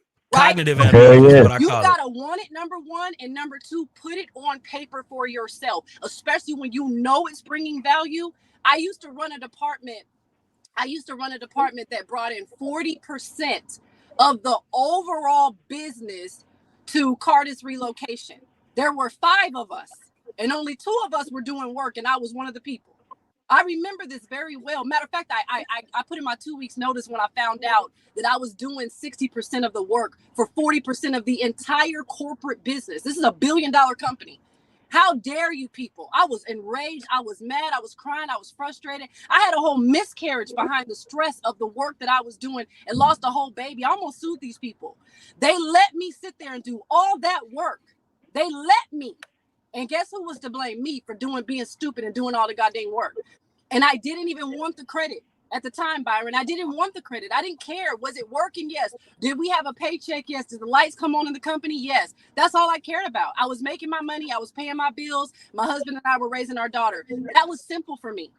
But then the Lord told me, you got to stop this. You just lost a whole life form because you're trying to do business and you're trying to be this person and you're not taking any credit for it. You're not taking care of your health. You're not taking care of yourself. So then after that horrible experience, I decided, you know what? I do want credit for my good works that I've done to boost other people and myself and my household. But I don't need to brag about it. I don't need to put it in people's faces. But privately, I keep a file folder, a physical one, and I keep a digital copy of the accomplishments that I've been able to do that move the needle in people's businesses and people's lives. And when I need to pull it out for a client, then I pull it out. I don't put it on the internet and I don't shove it up in people's faces. But now I understand the value of wanting to take credit and documenting the fact that it is mine. Other than that, I don't do anything outside of those 2 steps for me, Byron. And that's what I had to learn the hard way. I love that. You know, hey, I would say one more thing, but I say whoever they're working for, whoever their employee is, whoever that person reports to, they also have to be open to that woman taking credit. Because you got to realize a lot of business owners, a lot of people that's high up, let's just say CEOs, just because the woman did all the work, they don't want to see that woman name on the top of something publicly. Because they feel that woman may not be a good representation of the company. So you got to also make sure that the person who you turn the work into is comfortable with your name being on it. Because you got to realize they got to face that too. I did all this work and I get no credit. Even though that person wants credit, they're not going to put her name on it. At the end of the day, it may be the way her name looked. It may be the way the name is pronounced, is spelled. Just because your name is, it may look black and the company is whiteface. At the end of the day, they're not going to put your name on it. You got to keep it real.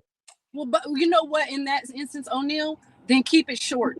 How about you only do that maybe a couple of times before you get the hell out of there then? Yeah, you got to move on. You gotta move on. So maybe if that's the case, if it's about stuff like that, because sometimes I know that happen a lot. It does. It especially in America, right? That's the point, right? Keep it a certain kind of way. Keep it controlled. But I say this to say, if that's the case, you automatically be looking for other opportunities elsewhere while you are still doing what Byron is talking about, protecting yourself, protecting your value. Same time as you're doing asset management, asset protection, you should be looking for opportunities that don't mind having your name, your ideal and your look and your stuff, if that's what you want. And then the ego side of you needs to say, do I need to have my face splattered on everything? Do I need my logo everywhere? Some stuff, wealth is really, it whispers, right? It's more private. A lot of people will never know the sovereign people that run these countries, that run this nation. You'll never see, they're not in Forbes. They're not Warren Buffett. Warren Buffett is a puppet compared to the money and the people that are running this country. There are people on $4 billion salaries making $2 million an hour. You will never know their name. You've got to go into deep books or deep pockets or deep circles to know these things. Sometimes you don't need your face splattered on everything also. So you've got to find a balance of, I want credit for this thing right here and nobody else. And everybody can have the credit for this, but just make sure y'all know where it came from. You've got to be able to start to balance those things out within yourself too, O'Neal. And the moment in any relationship, I know especially, you don't get credit for love or whatever the case may be, the moment a lot of people either start cheating or leaving. That's in a personal relationship. If that person won't keep giving you credit, that man comes home every day, pays all those bills, takes care of you. You give him no credit and no credit, no credit. What is that brother gonna do? Or that sister is always taking care of you, has your back, and you just keep complaining about her. What's gonna happen? All right, so then you're gonna get out of Dodge. So then get out of Dodge. Be prepared to get out of Dodge. Ooh, that's true. So we also got to talk about, like, back in the day, a lot of black people came with a lot of things. And what happened? White people didn't took credit for it. That's a fact. It goes to what zero tolerance. I gotta highlight something. Shout out to Dunn in the building. Shout out to Dunn in the building. Zero tolerance put in the chat earlier. She said, I don't know if it's a she or he, but it says, so being a multitasker isn't benefiting the company. A real supervisor sees that and will reward that woman accordingly. Then put in there, right? Because this right here, I want to highlight something.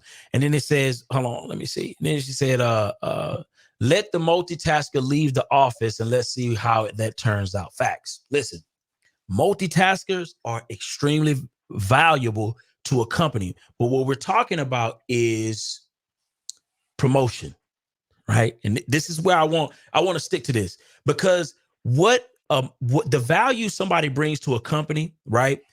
It just because you do more for a company does not mean that the things that you do are the things that are promoted in a company. Let me say this again. Just because you do more for a company does not mean that those are the things that a company looks to promote in a company, because the value difference a lot of times in the things that are promoted in a company are completely different from what a company needs to function. So let me break this down. If you are working in a working environment, the trash needs to be taken out in order for it to be a clean environment for people to feel comfortable to do work. But will the person who cleans up the trash be rewarded the same as the person who comes up with the idea, or the person who is on the sales calls making the company, what Dr. O was talking about, making 40% of the revenue, right? Those are two different jobs, both of them extremely valuable, but one of them is going to yield somebody more of a promotion faster than the other one. So I just want to highlight that real quick. But Dunn, what's your thoughts on this conversation? Good morning. Can you guys hear me okay? We can hear you. Excellent. Listen, I put something in the private chat, a TED Talk by Sheryl Sandberg at one time. I don't know if she still is or not. COO over at, what is it? Facebook, I believe. But anyway, she has a book called Lean In and talks about this very issue. So I would highly recommend that TED Talk for everyone, and the book Lean In. I have not read the book, but I have seen the TED Talk, which would probably, it speaks directly to what you're talking about. Women around the corporate table, and not saying anything, and not taking credit for whatever reason. And it is a common thing that they don't take. My wife doesn't take credit for stuff. My wife is off the chain when it comes to putting together events, but she won't promote. Why you feel she don't take credit? Why you feel she do that? I don't know. I really don't know. It's not a motivating factor. She will go ahead and do the work, and when things start to go wrong, guess who they call in at the last minute to rescue the event? They call her in, But I said, well, why didn't they call you in at the beginning? And what are they paying you? She doesn't even care about getting paid. So wow. I listen. I don't know. I'm working on her on that. So so she can make it. How do you feel about that she operating in that way? I like the fact that I love the fact that she is good at what she does. I try really hard not to get offended about people taking advantage. Wow. Wow. Because she likes doing it. But if she likes doing it and I talk about my feelings of her being taken advantage of, that throws cold water on her enthusiasm about doing the work. Right. Now she don't want to do the work that she enjoyed because you looking at her like she getting taken advantage of. Yes. And now I'm not, and however it is I'm actually being supportive, but it could be construed as not being supportive, because by the time I'm through talking, she doesn't feel as good as she did feel while she was doing the work. Damn. So Dr. O, as a woman, what do you think the best situation? What do you think you should do in that situation? Well, I love what he's saying, and I appreciate the male perspective of seeing that. I think my father knew that, and that's what he was trying to combat. Now that I'm listening to Don speak about, we don't know why that is. Where does that come from? Besides programming, we can say programming all day to influence, but where does it really? What is the point of it, right? So I believe that he just brought up a great point on the why. Why you teach your children to sit up straight, and why you teach your children to behave in a certain kind of mannerism, so that they can be prepared for situations like this. Some people are meek. As I was hearing him speak, his wife may just also have a meek spirit. She may just be someone. There are women that they're just more meek spirited, and they're more calm spirited, not necessarily docile or doormats. They just are more meek, more quiet, or more introverted. They may be thinkers or observers of society. They may be more psychological. They may just be less aggressive, so some people just have certain personalities that they take on the more demure point in life. So he brings up a great point that some people really do have that personality style. I think where Byron is coming from and why he's stuck on this data is because the data is showing too many people are falling behind because of these things. So it can't just be personality. Some of it has to be induced by programming and by subjectiveness, right? People are and culture. Yeah, culture. Well, So I think what Don was saying was his wife's personality and certain people's personality. Like my sister, she's way more graceful than I'll ever become.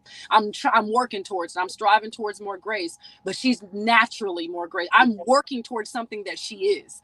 And same thing, she's working towards being a little more assertive. I'm naturally assertive, so she's working towards more assertion, where I'm naturally that way.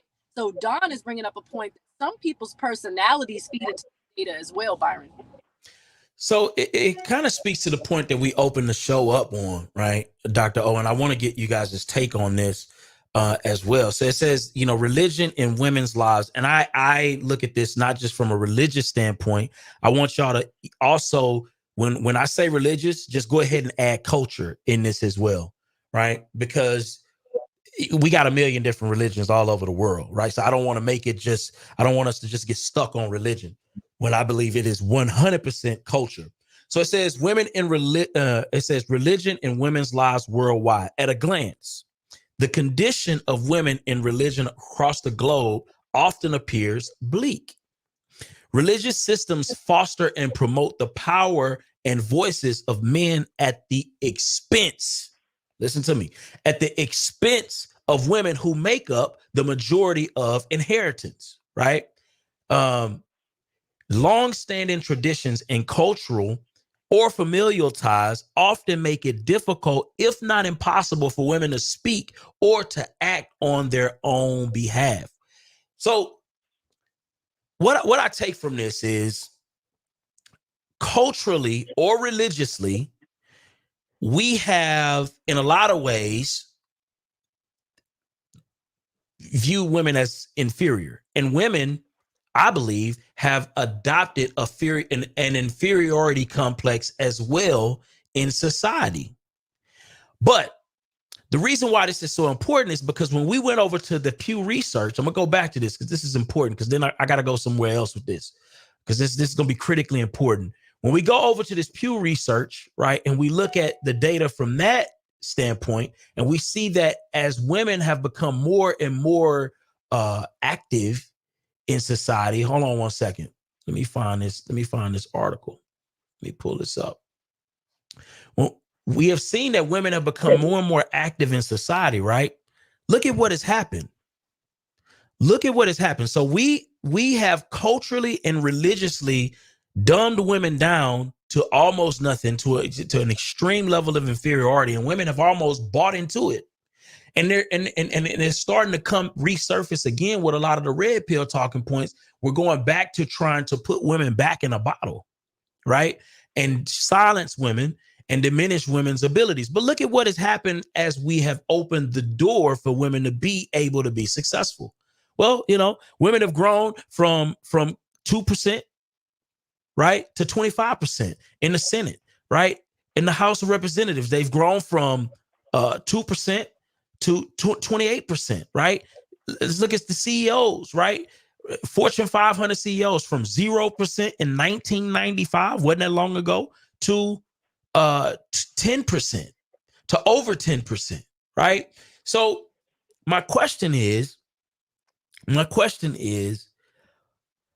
speaking to what Don was just talking about, what does culture, religion, and all of the things that we've kind of propagandized or imposed upon women's psyche have to do with how they show up in the world, how they represent themselves in business, how they achieve in all different things in the world? What part does religion, culture, and all of these things play in dumbing women down in terms of their overall potential? That's what I want. When you talk about nature versus nurture, you're talking right now, you're firmly in the nurturing camp, because naturally we're not that way. Naturally we're selfish. Naturally we want to take credit. Naturally, that's how we're born. We're born selfish. So it has to be more nurture than it is nature. And I'd like to get Dr. O's opinion on that. Hey, Don, you bring up a great point. I actually think that there are people that are born as nurturers as well. I think it's both, but for the most part, I do agree with you. Naturally, you're going to do what we call your amygdala controls most of your control systems in your brain, fight or flight, right? That's Fear. most people, fight or flight. And so with that being your control system, not using your, pineal gland, not using your thalamus as a whole, but just using those 2 points, that's how you're controlled by society. So what Byron is talking about, the reason why religion, saying God said, automatically some people get shaken. The Lord told me to tell you, Byron. If I come up to you and say, Byron, why don't you add add food services to your real estate business? You're going to look at me like I'm crazy. That's not what you're doing. That it has nothing to do with your business. But then I say, Byron, the Lord told me.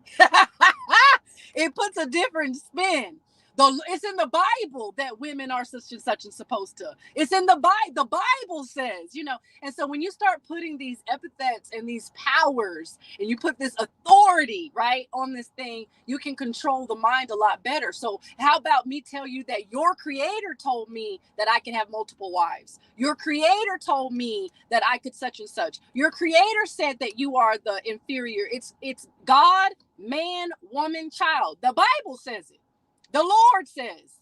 So when we talk about those controls, Byron, you're right. That tradition and those what you call a culture, that traditional culture has definitely had a lot to do with why women are the way they are. Now, subconsciously, from I would say from 3 to 7 years old, you're who you're going to be at that moment. Now, Byron may change that. O'Neill may change that. Whoever Byron was at 7 may have changed over time, but whoever you are, your core person, by development standards, by 7 years old, you're what you're going to be. So imagine between 0 and 7, how many people have gone through negative things, and some of us have gone through a lot of positive stuff as well. You're who you're going to be by 7. Your brain doesn't develop until 25. So a woman from 0 to 25 years old is being programmed that she's inferior. You think by 30 and 40 and 50, that's not going to play out in her career, her choice of male, her choice of dress, her style of clothes, her style of being on the internet showing everything? You don't think that yes, it does. So Byron, your data in that regard, again, I don't believe in data yet, but to convert it to the narrative that's going to advance my culture, my people, myself, and those around me. I want to use that same data, Byron. It's not necessarily a lie, but we do have to be careful of where that data is coming from. But when it comes to religion, reading the Bible, the King James version, okay, that they've made other versions behind. This is the same man who, before he got a hold of the Bible, he didn't write the Bible, but before he got a hold of these scriptures and texts, he wrote the book of demonology.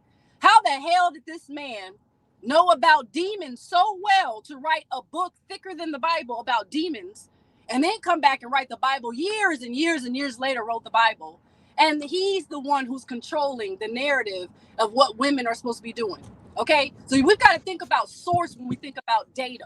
So that's the only reason why I don't bank on just data, but it is good to utilize, Byron, to change the narrative. Now, when it comes to women being controlled by Bibles, religion, all that stuff, honestly, I'm going to put that back on the females. I'm going to put that back on the women to be accountable for her own, what you said, value, her own worth. There is a part of you that doesn't feel right about being in servitude mode all the goddamn time. There's a part of you that doesn't feel right that you never get to eat, but you're cooking for everybody else. A part of you doesn't like that. You've got to listen to that part of yourself also. So I'm going to put the women accountable for allowing this to take place for so long and making sure we don't have a negative attitude and a woe is me attitude and a victimization attitude forever. Even though we have been victimized in some cases, and so have our men, we can't hold that truth forever. We've got to be able to change that victimization narrative as well. So I'm going to put it back on the females, Byron. These women also have agreed with some of that BS, and they've acquiesced to it also, Byron. But yes, I do believe that those controls of religion, politics, have been in control for too long. And we can start to see in the data that when we start changing that things do improve, because women are involved in the betterment of society. And if we don't recognize that in a good way, not to put ourselves in a higher position, but if we don't recognize that, Byron, whose fault is it? Wow. You went deep. Ooh. What you think about that, O? Shit. I don't know. Don, what's your thoughts on that? Yeah, I'm trying to see what Don think about that. Listen, it's you know, it's Because what's I know you're underneath. religious. You're very astute in that space. What's your Yes. take on the programming aspect of it when it comes to women specifically? But when it comes to women specifically, see, listen, I know I'm here in the South, and there is, I'm not going to name the name of the church right now, because I have a lot of friends that are a member of that church, but in that church, only men are up front. Women do not lead out at all in that church. But when it comes time for potluck, women are all, they're all up in there. So that whole idea of, I do not believe that the Bible promotes that we should keep women down. I think people interpret the Bible and use it to keep women down. And as things change, as we get more women pastors who are going to shed some light on these scriptures and talk about it in a different way, I think that's when we can start to see some change in how religion, or people who are religious, who go to church, who go to synagogue, who are who are Muslim or whatever, women will start to be, what is the word? The status of women will start to improve in religion when women start taking roles of importance and leadership. So I love that. I love that. I love what you said there. It's funny. I remember I used to be confused about women pastors. I didn't get it. I thought that was back in the day. I just thought it was just evil. Huh? I used to think it was the evil. wrong thing. Yeah, I thought it was wrong because, again, A lot of people think that. Yeah, I was coming from an ignorant place, though, right? Because in my mind, I thought that, I was taught that, only men are supposed to be in the pulpit, period, right? But, as I've, come to understand a lot more about how the world works and just things beyond just listening to what some, random person is telling you, you got to read for yourself. You got to educate yourself. You got to think deeper than just what is told on the surface. And then I understand how ridiculous that mindset was. But beyond that, I want to go back to this Forbes article because it has another cure that I think is pretty dope. And what it says is women need to do more of. I actually see a lot more of this taking place, at least in our community. I'm starting to see it a lot more, but I still see where men, right, typically, right, if it's a healthy man, men have a way of seeking out mentorships of people that can help them very well. And I see that sometimes women, they will, but it usually is contingent on how well they like the woman. I think men are better at, we will seek mentorship whether we like the man or not. You know what I'm saying? Like it's not as emotionally driven. So this is what Forbes is saying. This is not my opinion. This is what Forbes is saying. Forbes says that women need to actively seek out mentors, sponsors, and networks that will help them dovetail their competencies and preferences with corporate needs. I found these relationships to be sounding boards for success. However, before approaching potential sponsors, corporate power players, and internal advocates for advancement, women need to actively engage their networks and mentors to help them pinpoint what will make them likely candidates for a career-boosting sponsorship. You don't think women do that? I do think women do it. I do think women 100% do it, but I think it is more driven on the women that they like. This is a key fundamental flaw, right? So I think the difference with men is I believe men are able to do this with men that they like or dislike. It don't even matter. That's the difference, I believe. That's what I believe. I don't know. I want to hear what women think. I want to know.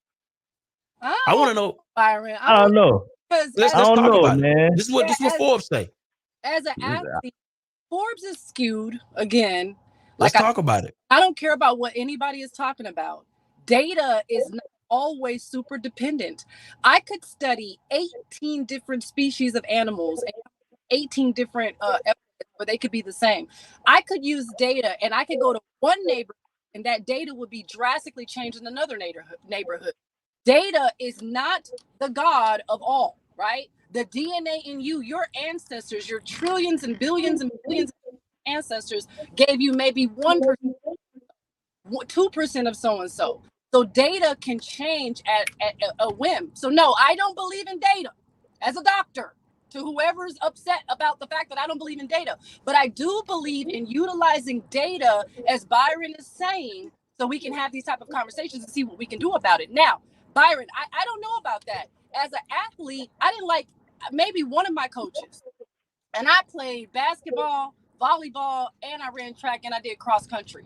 So I don't know. I didn't really like them coaches like that. But what they were doing was helping my ability to learn how to be a better me, a better version of myself. I didn't agree with the rulership and the leadership of all my mentors. I had tons and tons and tons of people in leadership roles in my life that I did not like. I honestly felt like a lot of them were doing stuff that was wrong, but telling me to do something and trying to make me a better person. So I had to take that.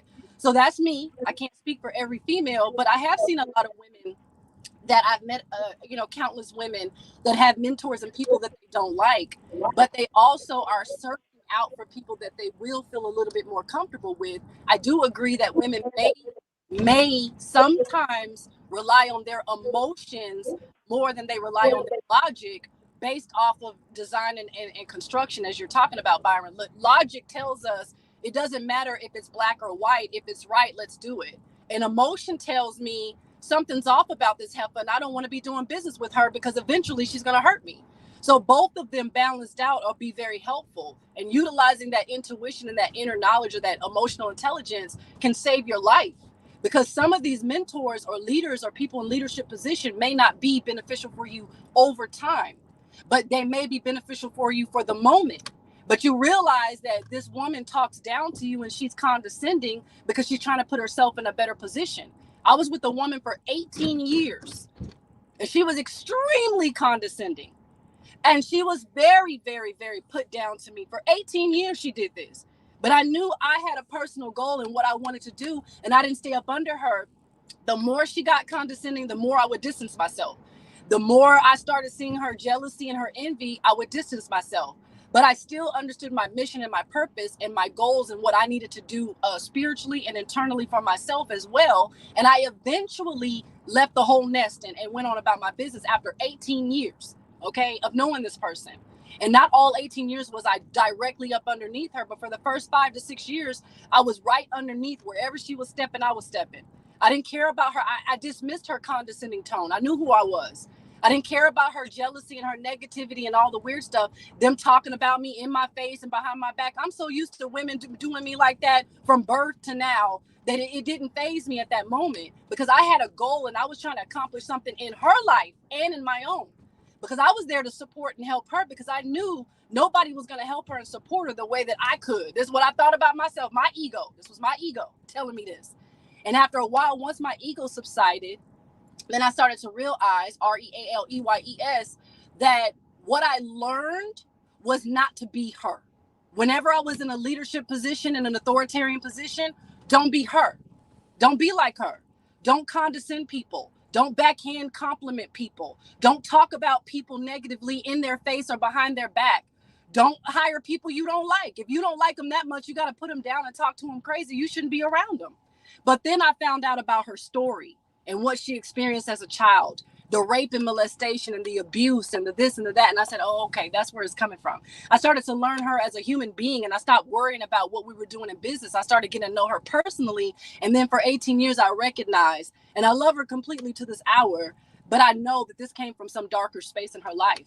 And some people have been through some stuff. So Byron, sometimes on the female side, I think the reason why we get that emotional connection is because we can see the distance. We can see a little bit further than the now. Whereas men, you guys are really good about the now and about the moment. Like O'Neill said, if he's not in that moment, he may get distracted about something else. You guys are really powerful in those moments, and we need that. We need that balance. But I don't think that Forbes article is going to be for everyone. I think it's case by case, but it's good information to utilize to see, is that me, and take a self-assessment and say, am I being too emotional to have a mentor? Or too emotional to have the right mentor instead of the mentor that you like personally. There you go. I want to get done on this. What's your thoughts on that article? And then I want to get since O says he disagrees with it. I definitely got to get his take on it. Don, what's your take on women maybe not seeking the right mentor for, because they don't like her, or maybe they get the vibe is off, whatever it may be, right? Do you believe that to be true? Do you believe it to be false? What's your take on it? You got to listen to Dr. O on this one, because, when people are hurting, they're going to hurt other people. So if you're seeking a mentor, if you're looking to be mentored by someone who's already broken, what are you going to get out of that? So having that background, see, that's the problem with any data. It's all nuanced. Where does it come from? What are the underlying factors that created the situations where we derive the data from? Now, data will tell you that I'm Black, I'm a male, I'm 5'4", and I weigh a certain amount. I'm not going to tell you how much I weigh, okay? But data will tell you all of that, okay? But what lies underneath that make me the kind of Black man that I am? How did my early upbringing enter into all of that? And if I'm not wise enough to know that I need to seek to understand before I seek to be understood. What's your take on that, O? You said that women are able to seek mentors despite them liking the woman, or feeling like the vibe is right. What's the thing? Energy. Feeling like the energy is right. Number one, do you believe you can seek mentorship, right, from somebody even if their energy is off? That's number one. And do you believe that women are able to do the same thing, whether the energy is off, on, whatever it may be? If you feel like somebody can help you with some specific information that can help you get to the next level, does the energy that they bring to the table matter in how you go after that information to you personally? Me personally, it depends. If I'm trying to go to a different level in business and life, I can, but I believe most people can't, because most people don't have that maturity level to do that. Because at the end of the day, if they don't like them, they're not going to respect them, and they're not going to believe what they're saying. You got to keep it real.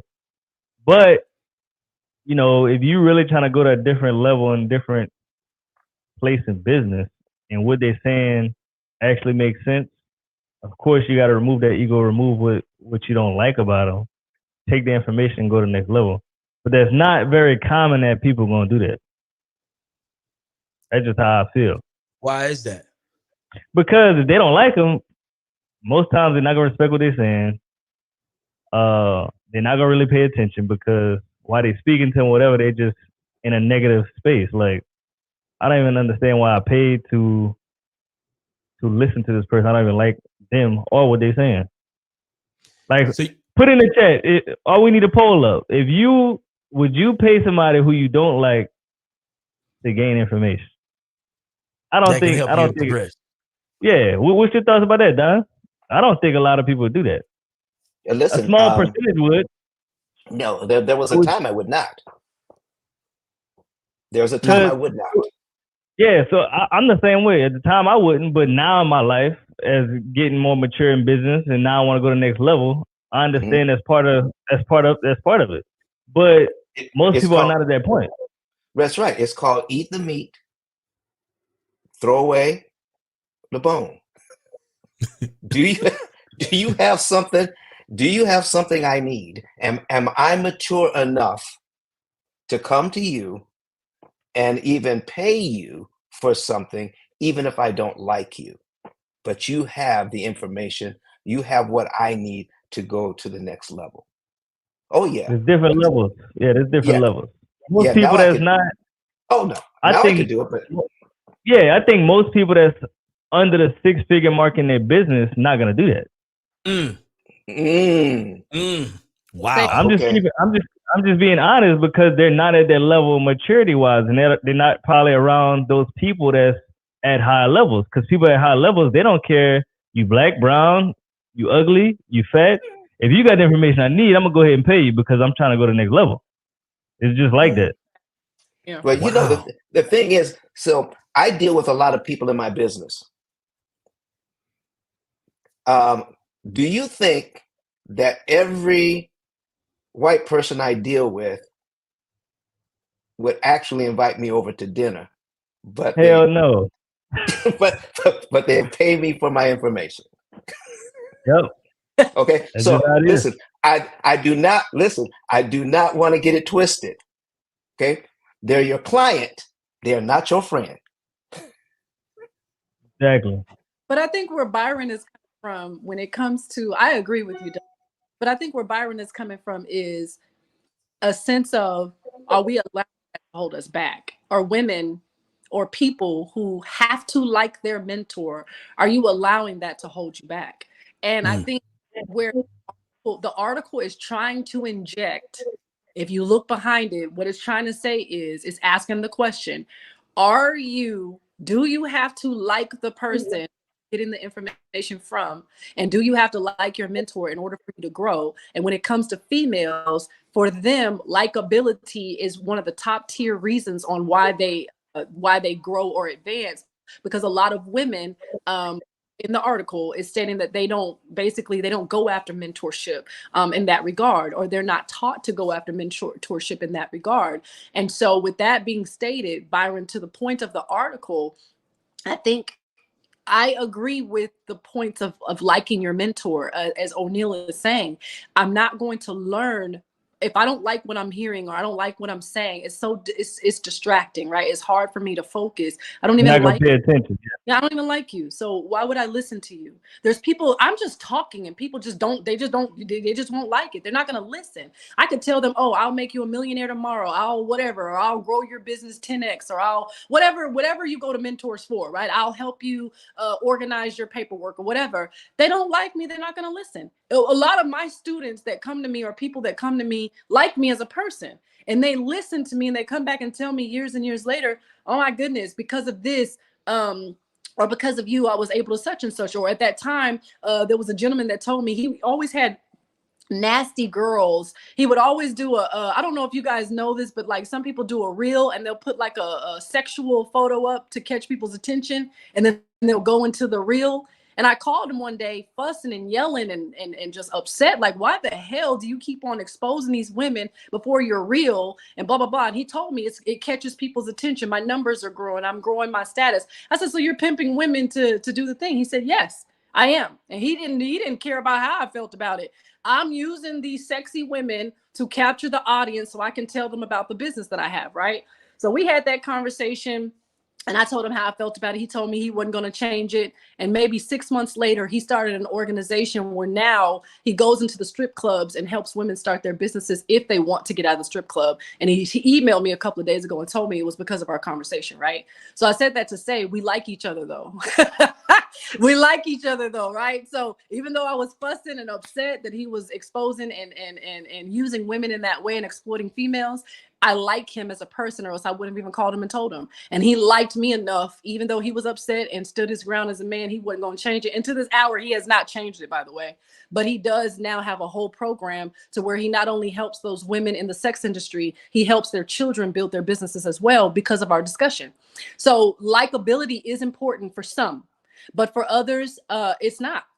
Some people don't give a darn. If you're going to help me get to my next level, I want the information. Some people care about that. Some people don't. Again, it goes to personality, Byron. So these articles and the data is good, again, to be able to utilize it to convert it for yourself if you want to. But for the most part, women do feel more comfortable, and for the most case in business, around someone that they're comfortable with. And we're taught to need security or want security, or some of us just really want security. And women are brinking on that secure place for them to grow in order for them to grow. Some women are bred like that. Some of us don't need that. So that's why, to your point, Byron, most women are going to want to have an emotional connection to the things that are going to help them grow. Most women, not all.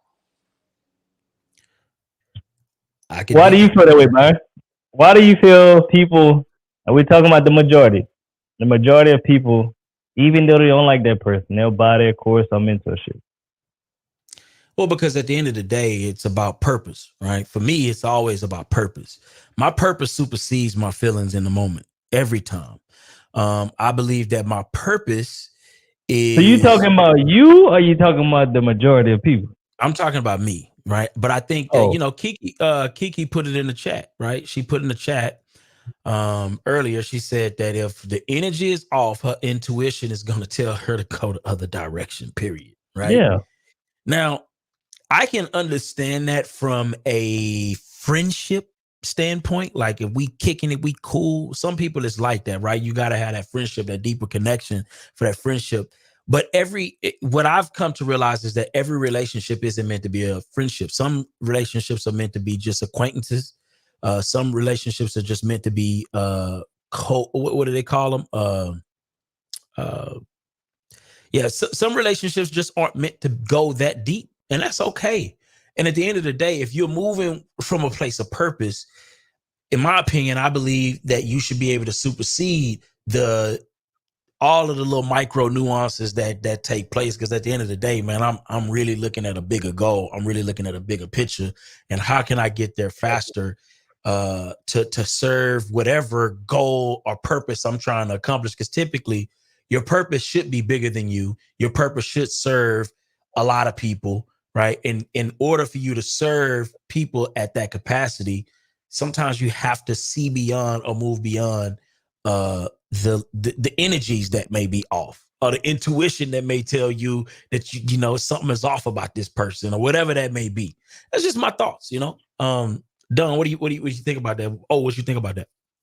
I'm not gonna lie. Most people can go to somebody who they like, and it's more relatable. That's a fact. That's what they go spend their money with. Because at the end of the day, people do business with people they like, know, and trust. And trust. At the end of the day, that's true. But there's also levels to it too. Yeah, there's also levels to it. Yeah, at a certain point, you got to get that maturity. You know, am I going to deal with somebody? Now, when it comes to your personality may rub me the wrong way, but that doesn't mean you're a bad person. I'm not going to do business with a bad person. Facts. Okay. I have a guy, I had a guy that, I recommended as a plumber. But when I saw the crap he was putting out on Facebook about how a black person got shot in a fast food parking lot in Atlanta, and he wrote that it was the black man's fault. Oh, I said, that's dangerous rhetoric. Okay. Okay. So, listen, as I said, I'll give you an opportunity to take that down. I'll give you 15 minutes to take that down. I'm blocking you. I'm not sending anybody else your way. None of that. Okay. Yeah. Yeah. So now I don't like him, and he's a bad person. Okay. Hell because he's in that echo chamber.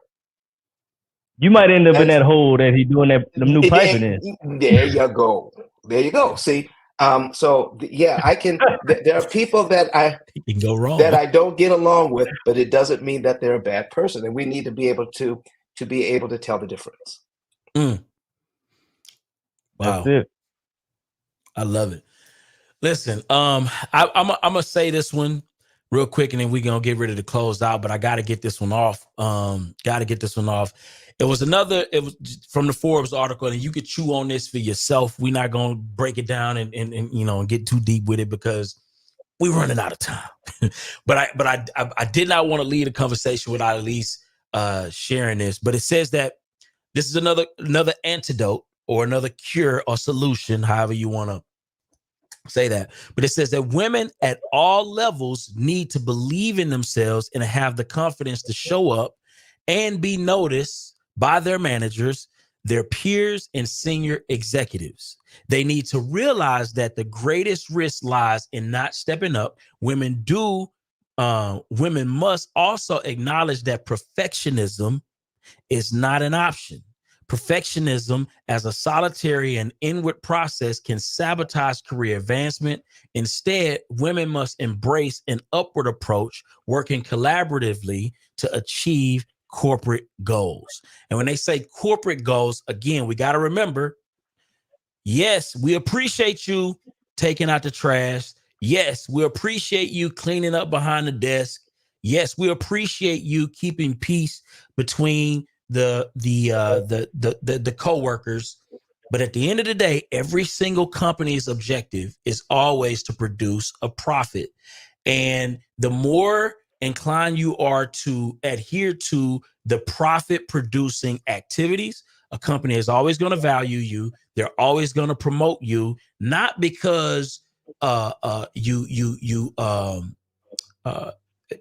not just because they like you, right? It's going to be because at the end of the day, they need you in order to continue to grow, right? But again, you still have to make yourself show up. You have to let people know that, hey, I'm here, I'm doing this. This is what I'm getting done. I'm bringing in this amount of money, not in a braggadocious way, not in a rude way, but it has to be known the value that you're bringing to that organization, right? But I just want women to understand that, listen, when you lead with the value that you bring to the marketplace from a statistical realm, people, they ain't got no choice but to respect it. They ain't got no choice but to respect it. It's facts. When you bring it in, like Dr. O said, when you bringing in 40% of a company's revenue, listen to me. They got to see you. They got to respect you. They got to even promote you at some point. And if they don't, they're doing it at their own detriment, because if you leave and you take 40% of their revenue away from them, they're in big trouble, right? So operating in your power, understanding that it's okay to operate in your power, is a must. But yeah, you want to add anything to that? Hey man, I think you said it all, bro. Yeah. I just said at the end of the day, man. Oh, go ahead, Doctor.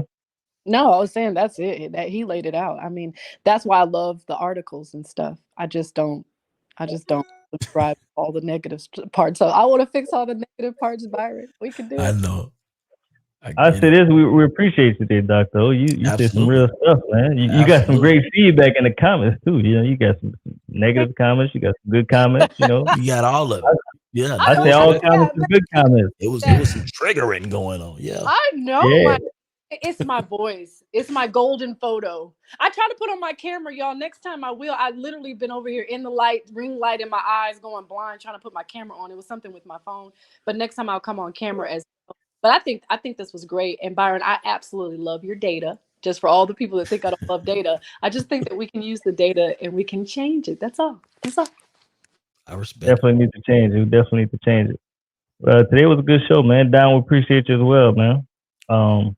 At the end of the day, I think we just gotta support these women, man, and help them be their best self. And at the same time, the women need to support the men, be their best self as well. Well, as a culture, we need to help each other out. We need to help each other go to the next level too. Baby. I think we need to log off from anything that is telling women they need to diminish themselves. Period. And the women ain't shit. And women ain't anything like that. Yeah, you need to log off, because that is regressive and that is not moving the culture forward, and it ain't gonna help to improve the wealth gap. This is a fact. Yeah. Progression is what we own. That's it, man. Done. Working together. Yeah, man, because what you were talking about before, Byron, it comes down to leadership. right? And if a boss or a manager, well, let me put it this way. When you may not know this, but for 17 years I was a firefighter, and after some years in firefighting, I was promoted to lieutenant. But being in that leadership position didn't make me a leader. I had to learn how to be. In fact, I didn't, I just thought they would respect the office. Oh no, just because I said so. All right, because now I'm a lieutenant. All right, I had the title, but I didn't know how to lead.